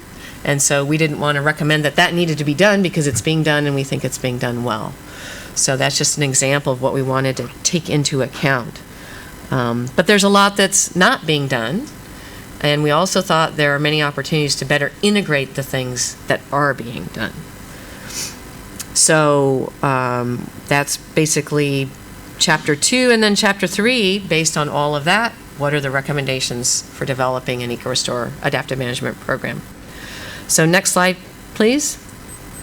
Chapter 2, the elements of the program. We based this on what should be the very familiar diagram from the Delta Plan, the 3-phase, 9-step adaptive management wheel, we call it. And we really focused at the phase level, not the individual steps. And I think you saw in the paper that there's a big emphasis in the paper on those 3 phases. So basically, plan, do, and then evaluate and respond. And we described at both the program level, the broad level, and at the project level, what it would take to develop this program. What we did not want to do, and we struggled with this for a bit, was we didn't want to go back and do in our white paper, do a full literature review and all that. Many others have done that, and we didn't want to take the time. So you'll see it's very succinct, and we have references in there, so we didn't want to repeat what most folks know, and so we were pretty short in there, but we wanted to really provide the description and the rationale for the subsequent recommendations. And we also recognize that some of the parts of adaptive management you couldn't really put into one of the phases. They were more cross-cutting, and we debated which things to put in the cross-cutting category a little bit, but we ended up with just data management in there for now. So you'll see that that's our kind of our organizational structure. Next slide, please. So the meat of the white paper is really the recommendations, and those are reiterated in the executive summary. So the IMIT group came up with 38 recommendations in these 11 categories that are on this slide. I was not going to read through them.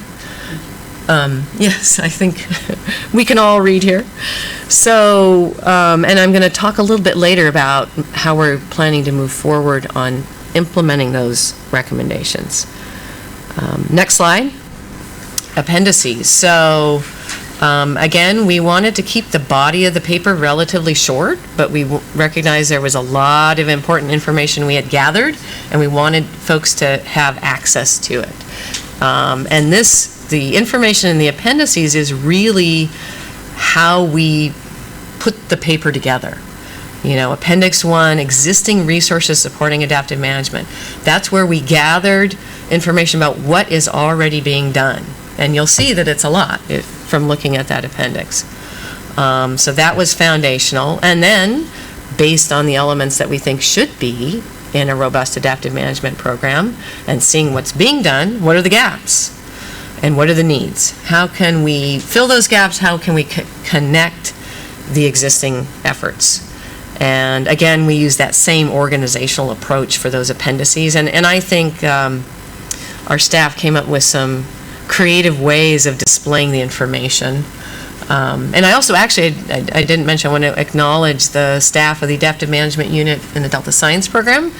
The IMIT did a lot of work, but this really couldn't have been done without the work of our staff. So a lot of them are here today. Martina Kohler, Maggie Chrisman. I don't know if Karen Kafitz is here. She's probably watching in her office.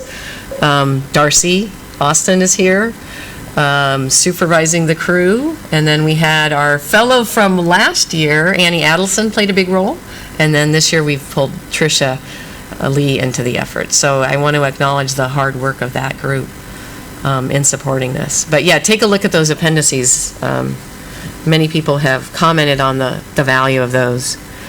So next slide, please. If now we're in the review process, we took the white paper, the IMIT, the technical group, completed our work at the end of the year, and then David Okita has convened an adaptive management steering committee, which is folks that are more at the higher level management and policy level.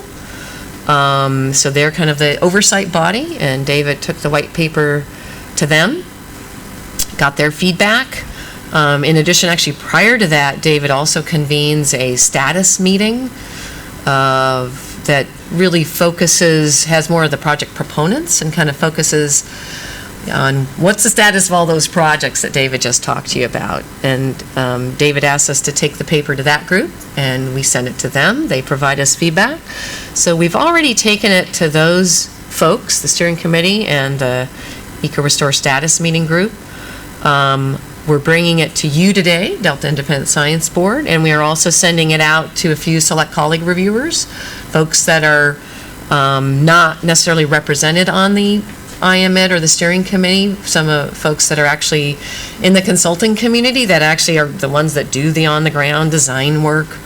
other folks that maybe are retired but have, we think, good knowledge of restoration, or folks from the Bay Area or other parts that really can help us out with the white paper. Our plan our plan on the white paper is to get the colleague review simultaneous with your review, incorporate all of that and respond to your comments, and then finalize the white paper, at least for now, recognizing that it's a work in progress and it will change as things change. But we're hoping we can do that, depending on when we get your review, within a couple months, and then really move on. The posting of the draft white paper as part of your meeting materials is really the first time this has been public. So we were eager to get that out. A lot of folks on the IMET really wanted to get the word out and get people looking at this and to start using it, we hope. So next slide, please. So white paper implementation, we are already moving forward on implementing the recommendations. We got the thumbs up from the steering committee. Can I add something? Oh, please. I forgot to add something at the beginning, but the Delta Stewardship Council has graciously allowed some time for Lauren to be the coordinator for the adaptive management program. So we're calling her the initial project coordinator. Adaptive management coordinator. Yeah, adaptive It's management actually, yes, recommendation G2 of the 38 recommendations. So we're very happy about that, and the reason why we call it initial is that the scope of the program hasn't been determined yet, and at some time it could require a full-time person, and that may or may not be Lauren. But we're very happy to have Lauren lead this effort. Thanks, David. So yes, I'm kind of starting that here today, that new role. So moving into implementation, the IMET group has graciously agreed to continue to meet and to help serve. Again, we had a recommendation in there. We are already ticking off all these recommendations that we're achieving, but recommendation G4, maintain the IMET as a technical team to help implement the recommendations. So that group has agreed, and we've already been meeting. We meet monthly. I didn't mention that before. And one of the things that we've already done is, of those 38 recommendations, we've divided those up and determined, we have a kind of tables of who we think would be best suited to implement those recommendations. In some cases, it is the IMET, and that's one of the roles that the IMET will do the work, and that was, I tallied it up, of the 38, 10 are the focus of the IMET itself, in whole or in part. Another role the IMET can play would be just to advise on implementing the recommendations, but it might be something that's beyond the purview. For example, any of them that said, get the money or assign a person to do this is really beyond the level of a technical group, and it's really more at that policy level. So it could be the steering committee that David convenes, or just other agency policy level folks. And there are 16 of the 38 where the role of the IMET is to advise. And then we realized that we should be responsible for tracking all of them, all 38. So in some cases there, we wouldn't really advise, we'll just track. Someone else is completely responsible for it. But we certainly hope that our steering committee and others will push for that, and we will as best we can too at the technical level. But there were 12 that didn't fall into the develop or advise category that we will be tracking along with all the rest of them. So we are in the IMET, we've almost gotten to the point of finalizing a charge for our group, the implementation charge, and a work plan for 2017, and we're moving forward. So anyway, next slide, please. Just the last slide, the question slide, and I've put in a photo of one of the actual EcoRestore restoration projects, Thule Red. And some of our staff were able to participate. These are not our staff, but some of our staff were able to participate in a pre-project monitoring effort. And this is a photo of that from last fall, I guess. Okay. So, questions comments. Oh, and we are hoping, by the way, and David, if you want to talk about this too, but for a written memo would be really nice, so we can have the documentation from you all. And I think the charge to you, we didn't really want to come up with a distinct charge other than please look at this in light of your recommendations from your white paper. And I think we might be the first out the chute of explicitly trying to respond. And you'll notice we didn't do it exactly in the way you would have said it, but we're eager to get your feedback.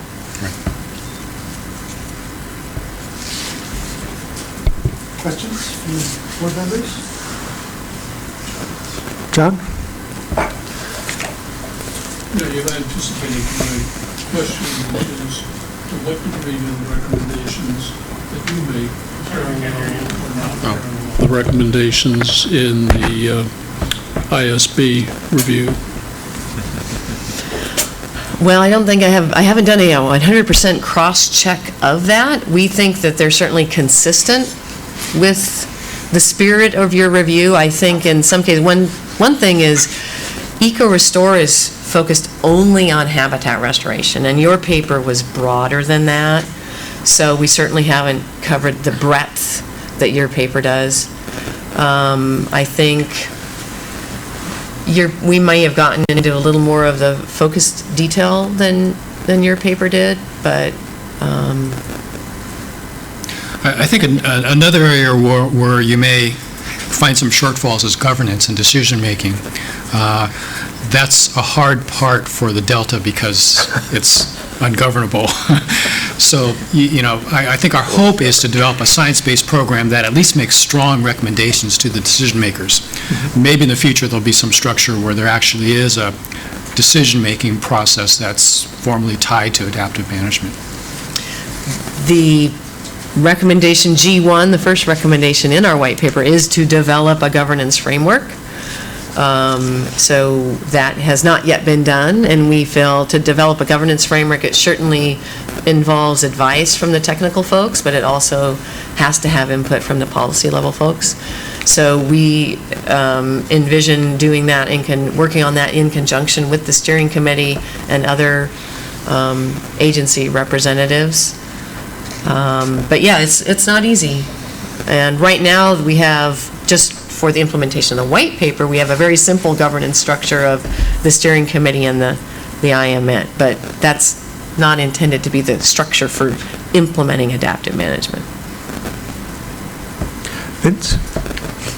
Yeah, I think it's really useful to this Appendix 2, that where you're giving an example of all the things in the beginning that you don't know about it. Because really, when we were doing our report and the follow-up paper, you don't see that.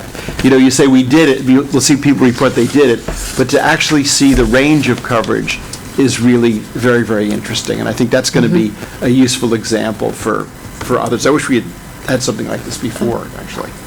Great. Tracy?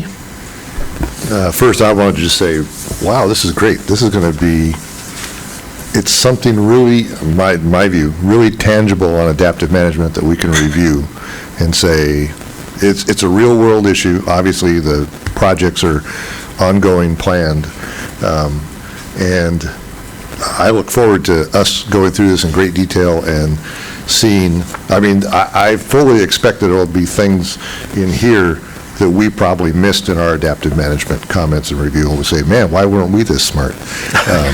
So in a real world example, it's going to be really interesting to look at that. So I just would applaud the effort that's gone into this. I know we've been hearing that you and others and the IMET have been working on this. It's just, I think it's great to see it and to have something to actually chew into. My specific question was, in the reviews you've done so far, so the steering committee and the status group, they've already provided comments. Have their comments, are their comments reflected in this current version? Okay, so now it's going out to colleagues and to us. Okay, so their comments are already in here. Right. Or have been dealt with. Okay, but anyway, but my first comment is, wow, this should be really fun to work on, I think. Great. That's what I think. We hope so. So let's put off this water quality review for another year. This is more fun. You can say that, oh, those were our ideas and you stole them. Yeah, that's right. So when do you want this review? Putting my chair's hat on. Good point. What What works for you? I am very well of your workload, so. The other thought that comes to mind is, do you want a full board review? Or is it better for us to have a group of board members to review it, which will be much faster? Note for the record, Vince is pointing at the speaker saying, Joy should do that. Well, my expectation. I don't object to that. Joy, can you speak up? Can you hear me? Barely, just yell. Trying a different phone. I would be happy to. I've already read it. Okay, great. So the question Well, I is, think- if we can have a review that's I think pretty fast with board members. I think what I was hoping for was, but I know very well what your usual schedule is. So I think if we could get something within a couple months, that would be great. No need to rush it and get it within 1 month, though. What is the advantage of that, it being an official, complete board review versus a review by a group of board members? Do you care? No. Yeah, I think just my personal opinion is, and again, because I know about the development of the adaptive management paper from the board, is that what I would really appreciate is that the individuals that have spent the most time on that would spend the time on this. And then I know Joy wasn't really around too much for that paper, but then subsequently has worked on the manuscript that you submitted, so that's what I would appreciate. Liz, you had a comment?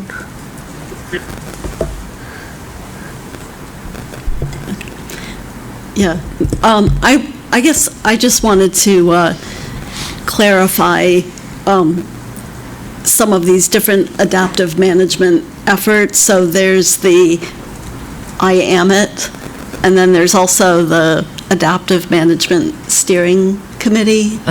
And are they interacting with one another?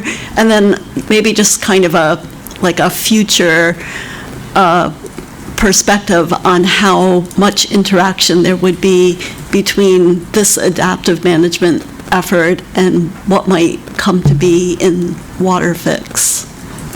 Yeah, I could address this. As you know, WaterFix has an adaptive management paper out, and they're planning an active adaptive management program. The way I understand that is it's not just a WaterFix adaptive management, but it will cover the biological opinions that will be associated with WaterFix and basically the whole operation of the Delta. And the intention here is that this adaptive management program will merge into that program, so you have a comprehensive biological opinion adaptive management program that covers both restoration and conveyance issues. But we're not going to wait for them, so we're going to proceed with our part, and maybe we can even help them define what they need to do when they are ready. And the question about the steering committee, we're still trying to work out the relationship between the steering committee and the IMIT. The steering committee policy folks are busy going to a zillion other meetings, so they don't want to meet real often. But there are going to be times when we're going to need some policy input to make sure what we're recommending is going to fly, particularly budget, staffing, and those types of issues. So we're kind of going to adaptively manage how we deal with the steering committee. But the IMIT folks, they have a lot to do. And so we're going to really work them. Tracy? On going back to the question of should this come from the full board or a selected smaller group, a selected smaller group can start working on it. My view is I think this is really important that we've got a large, a huge component of the what was BDCP now moving forward. It's going to have an adaptive management plan and implementation that is put together by probably the best people in the region to do it. We need to be able, in my view, we need to be able to give our thoughts as a full board on that. I think that carries much more weight than a memo from 2 or 3 or 4 people. So whatever mechanism we go by doing that, I think it does need to be a full board response and recommendations. One of my concerns is timing, that it takes a little longer to do a full board review. The other thought is in terms of when we weigh in on something as a full board, I don't want us to have to do it on the same issue very often. And so I'm thinking, if you think there's a high likelihood that you want to come back later and have us weigh in as a full board on something,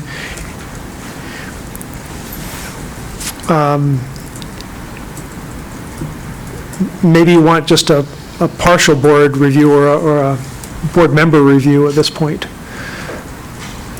I think we would like the full board to kind of bless how we're starting. Okay. And surely we will want to keep you up to date as to what we're doing, and if there are issues that come up that need some attention, that'll happen. But that's not going to happen real quick. This is going to be, government moves slowly. There are some things we're going to start doing right away, which are no regret type things that we're going to start doing. And this will build up. We're going to have to identify funding for some of these things. So it's going to take some time to get really going. I'm hearing a fair bit of enthusiasm from individual board members to, Steve, go ahead. Yeah, I guess I would ask then, is this a white paper, so you're just looking for input at an early age of a planning process, or is this at a stage now where, this is your adaptive management plan that you're moving forward with for EcoRestore, and therefore, and then something we can really more formally comment on?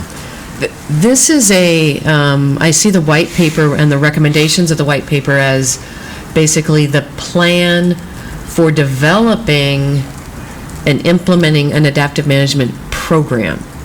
Does that make sense? But it is not in and of itself an adaptive management. It's not, does that make sense? It's not the EcoRestore adaptive management plan. So if this is followed by an EcoRestore adaptive management plan, are we supposed to review that too? I mean, at how many steps along the way do you want us to weigh in? Right. And is that the best use of our time? Mm-hmm. And that's my concern. Yeah. Good point. I think, and I don't know what David thinks, but my sense is right now we want to move forward on recognizing that EcoRestore is moving now. Those projects are, that's part of David's job. Right. Get these projects going now, whether or not we have an adaptive management program, that we at least want to get started moving on some of these components and just get going on that without stopping and saying, oh, we need a full-blown adaptive management plan. I think my sense too is in part an adaptive management plan like that might be linked to the governance, which we don't really have identified yet. So I don't know when we'll develop. I guess I'm a little bit worried about us becoming a roadblock. If all the major Delta processes feel they have to come to us at every step on every white paper, component plan, then we're going to become a roadblock. We're going to become an impediment to agencies moving forward. And I don't think anybody really wants to see that. If that becomes the expectation for anything substantial, then instead of us reviewing the big picture and trying to be helpful, then we're just another cog in the wheel. Right.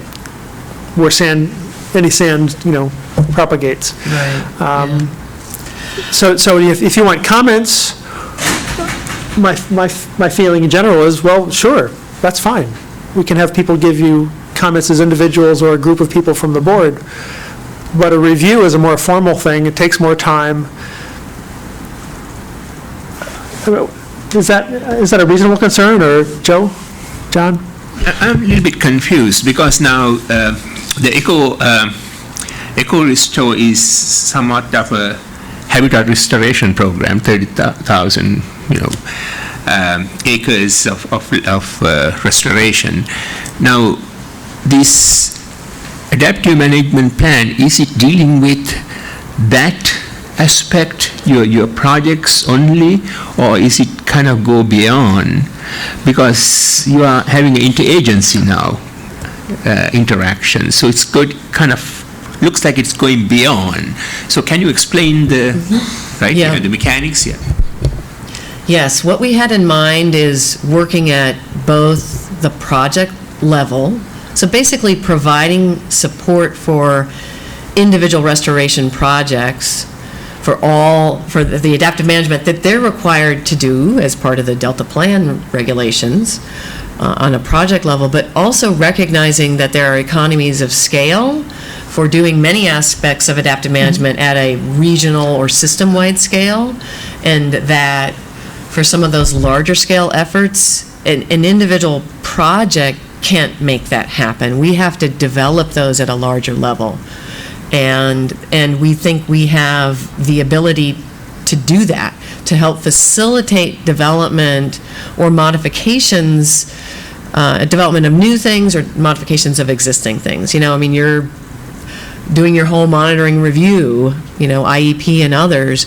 Well, what changes might need to be made to IEP to better facilitate the more system scale monitoring that would support effectiveness assessment of these restoration projects? What aspects are working right now that will fit that, and what needs to be changed at that level?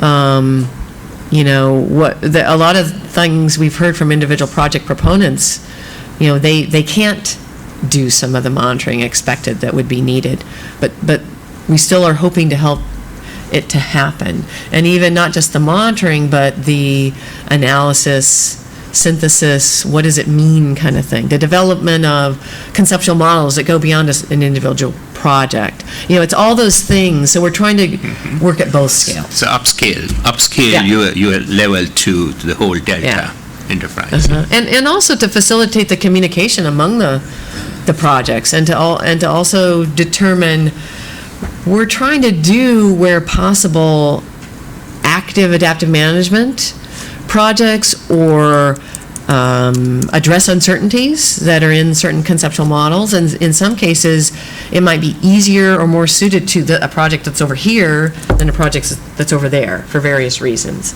But it will help the whole group to do it, and so to, you know, think about it in that way too, and to get a common group of folks together who can discuss that and help make those kind of recommendations. That's kind of what we're envisioning, getting to that point where the planning of the restoration, both at the regional level and at the individual level, is informed by this whole effort. We don't expect every project to do everything, but where appropriate, where that's the project that's best to do a certain type of learning or adaptive management experimentation, that will try to get them the resources they need to do it there, if that makes sense.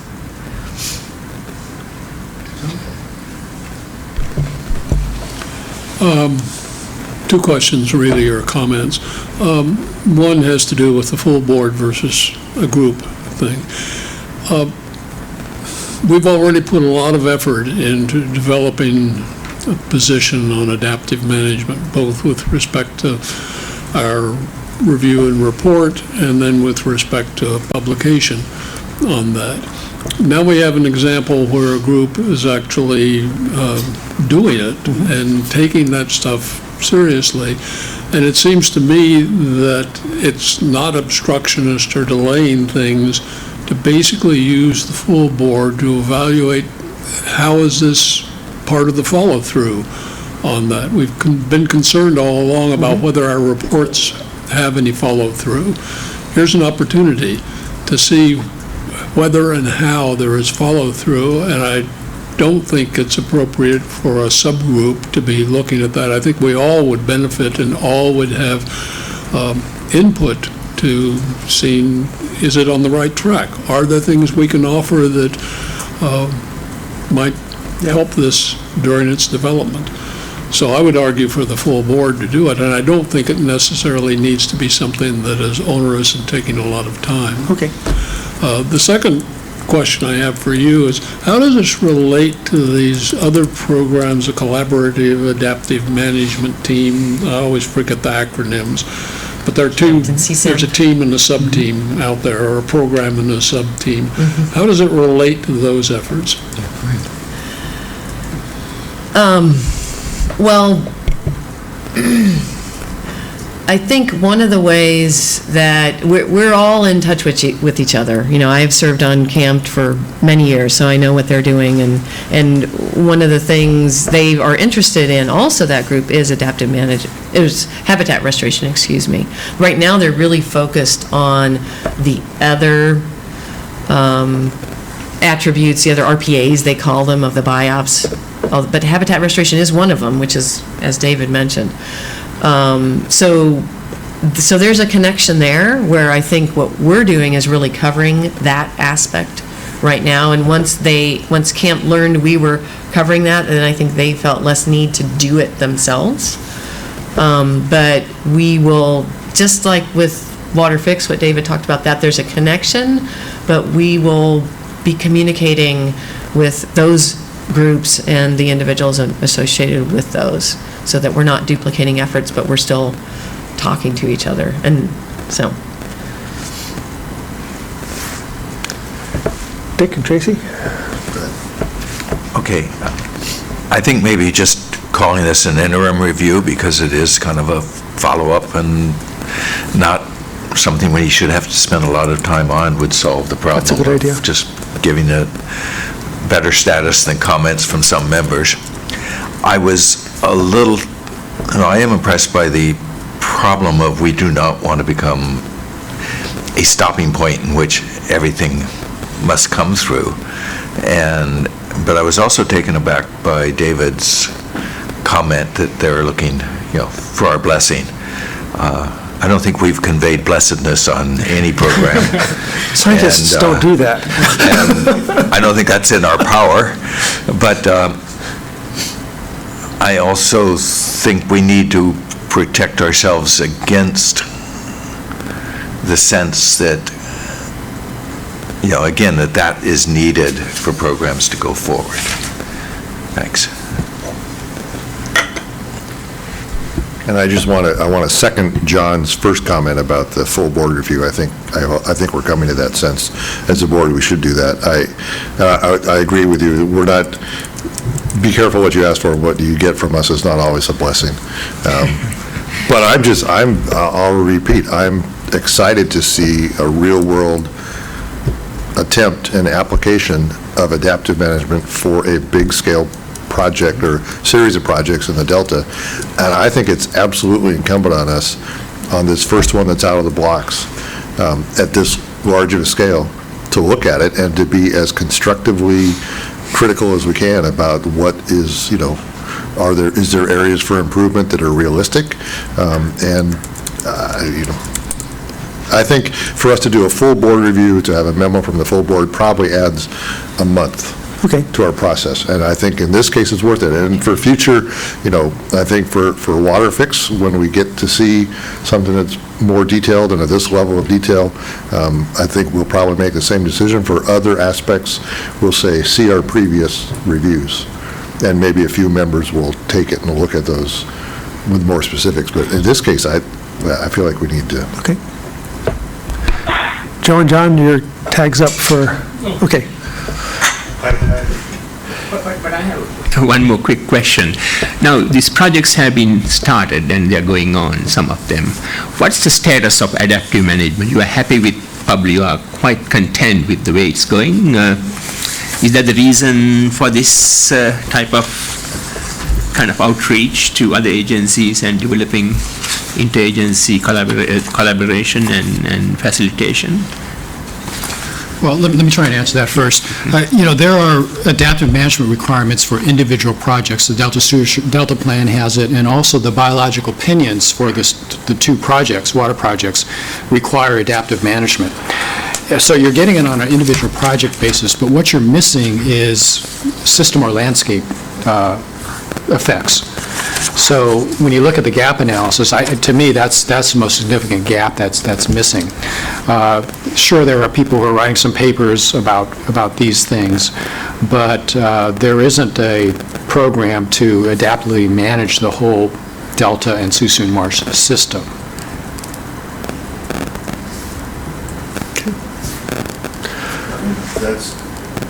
That's sort of the point to me here for us, is that this is the real world. Projects are happening. Adaptive management is happening at different scales. But this is a group of people trying to say, what's our big picture adaptive management for the whole system, for this issue of habitat restoration? Can we grapple with it? Can we make progress on the whole system rather than the piecemeal approach? So, yeah, it's messy. And we wish you would have developed this entire detailed plan before you ever started any projects. And if we could only take 6 more years to do that, we would do that. But we are not going to do that. So this is the real world, and this is what we have to deal with. Well, I'm hearing enough enthusiasm. It sounds like we should do this as a board review, and we should try to do it quickly. But I'm also hearing enough enthusiasm that I'm presuming that translates into volunteers to come up with a draft. Yeah, John and Vince. And Joy, I certainly heard. John, do you have? Yeah, this is simply another piece arguing for doing a full board commentary on it, which is, if you go back to one of our first reviews on habitat restoration, one of the things we called attention to that, and I don't remember whether it was a recommendation or not, was the need to consider habitat restoration projects as components of an integrated landscape rather than as one-off individual projects. And David's comment indicates that's a perspective that's being followed here. So I think we should take that also as sort of an affirmation that David, at least, is listening to what we said.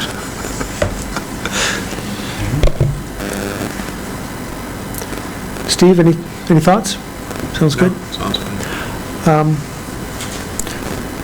So I guess we have another homework assignment for everyone, to read this paper, and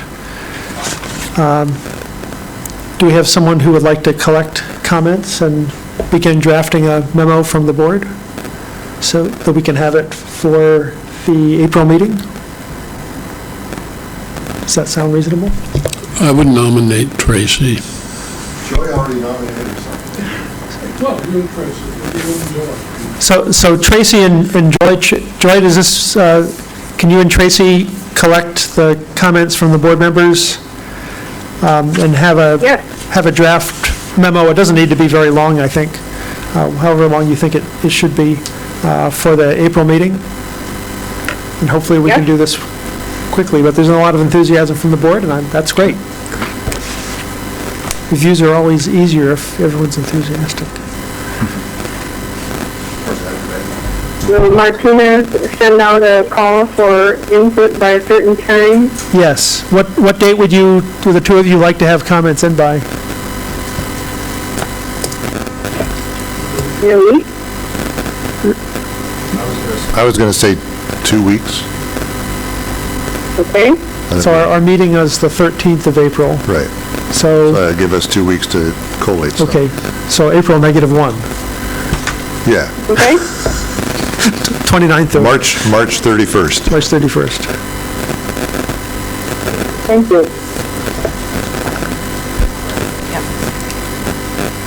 Okay, that sounds good. So those are 2 homework assignments so far. Thank you very much for the presentation and the work on this.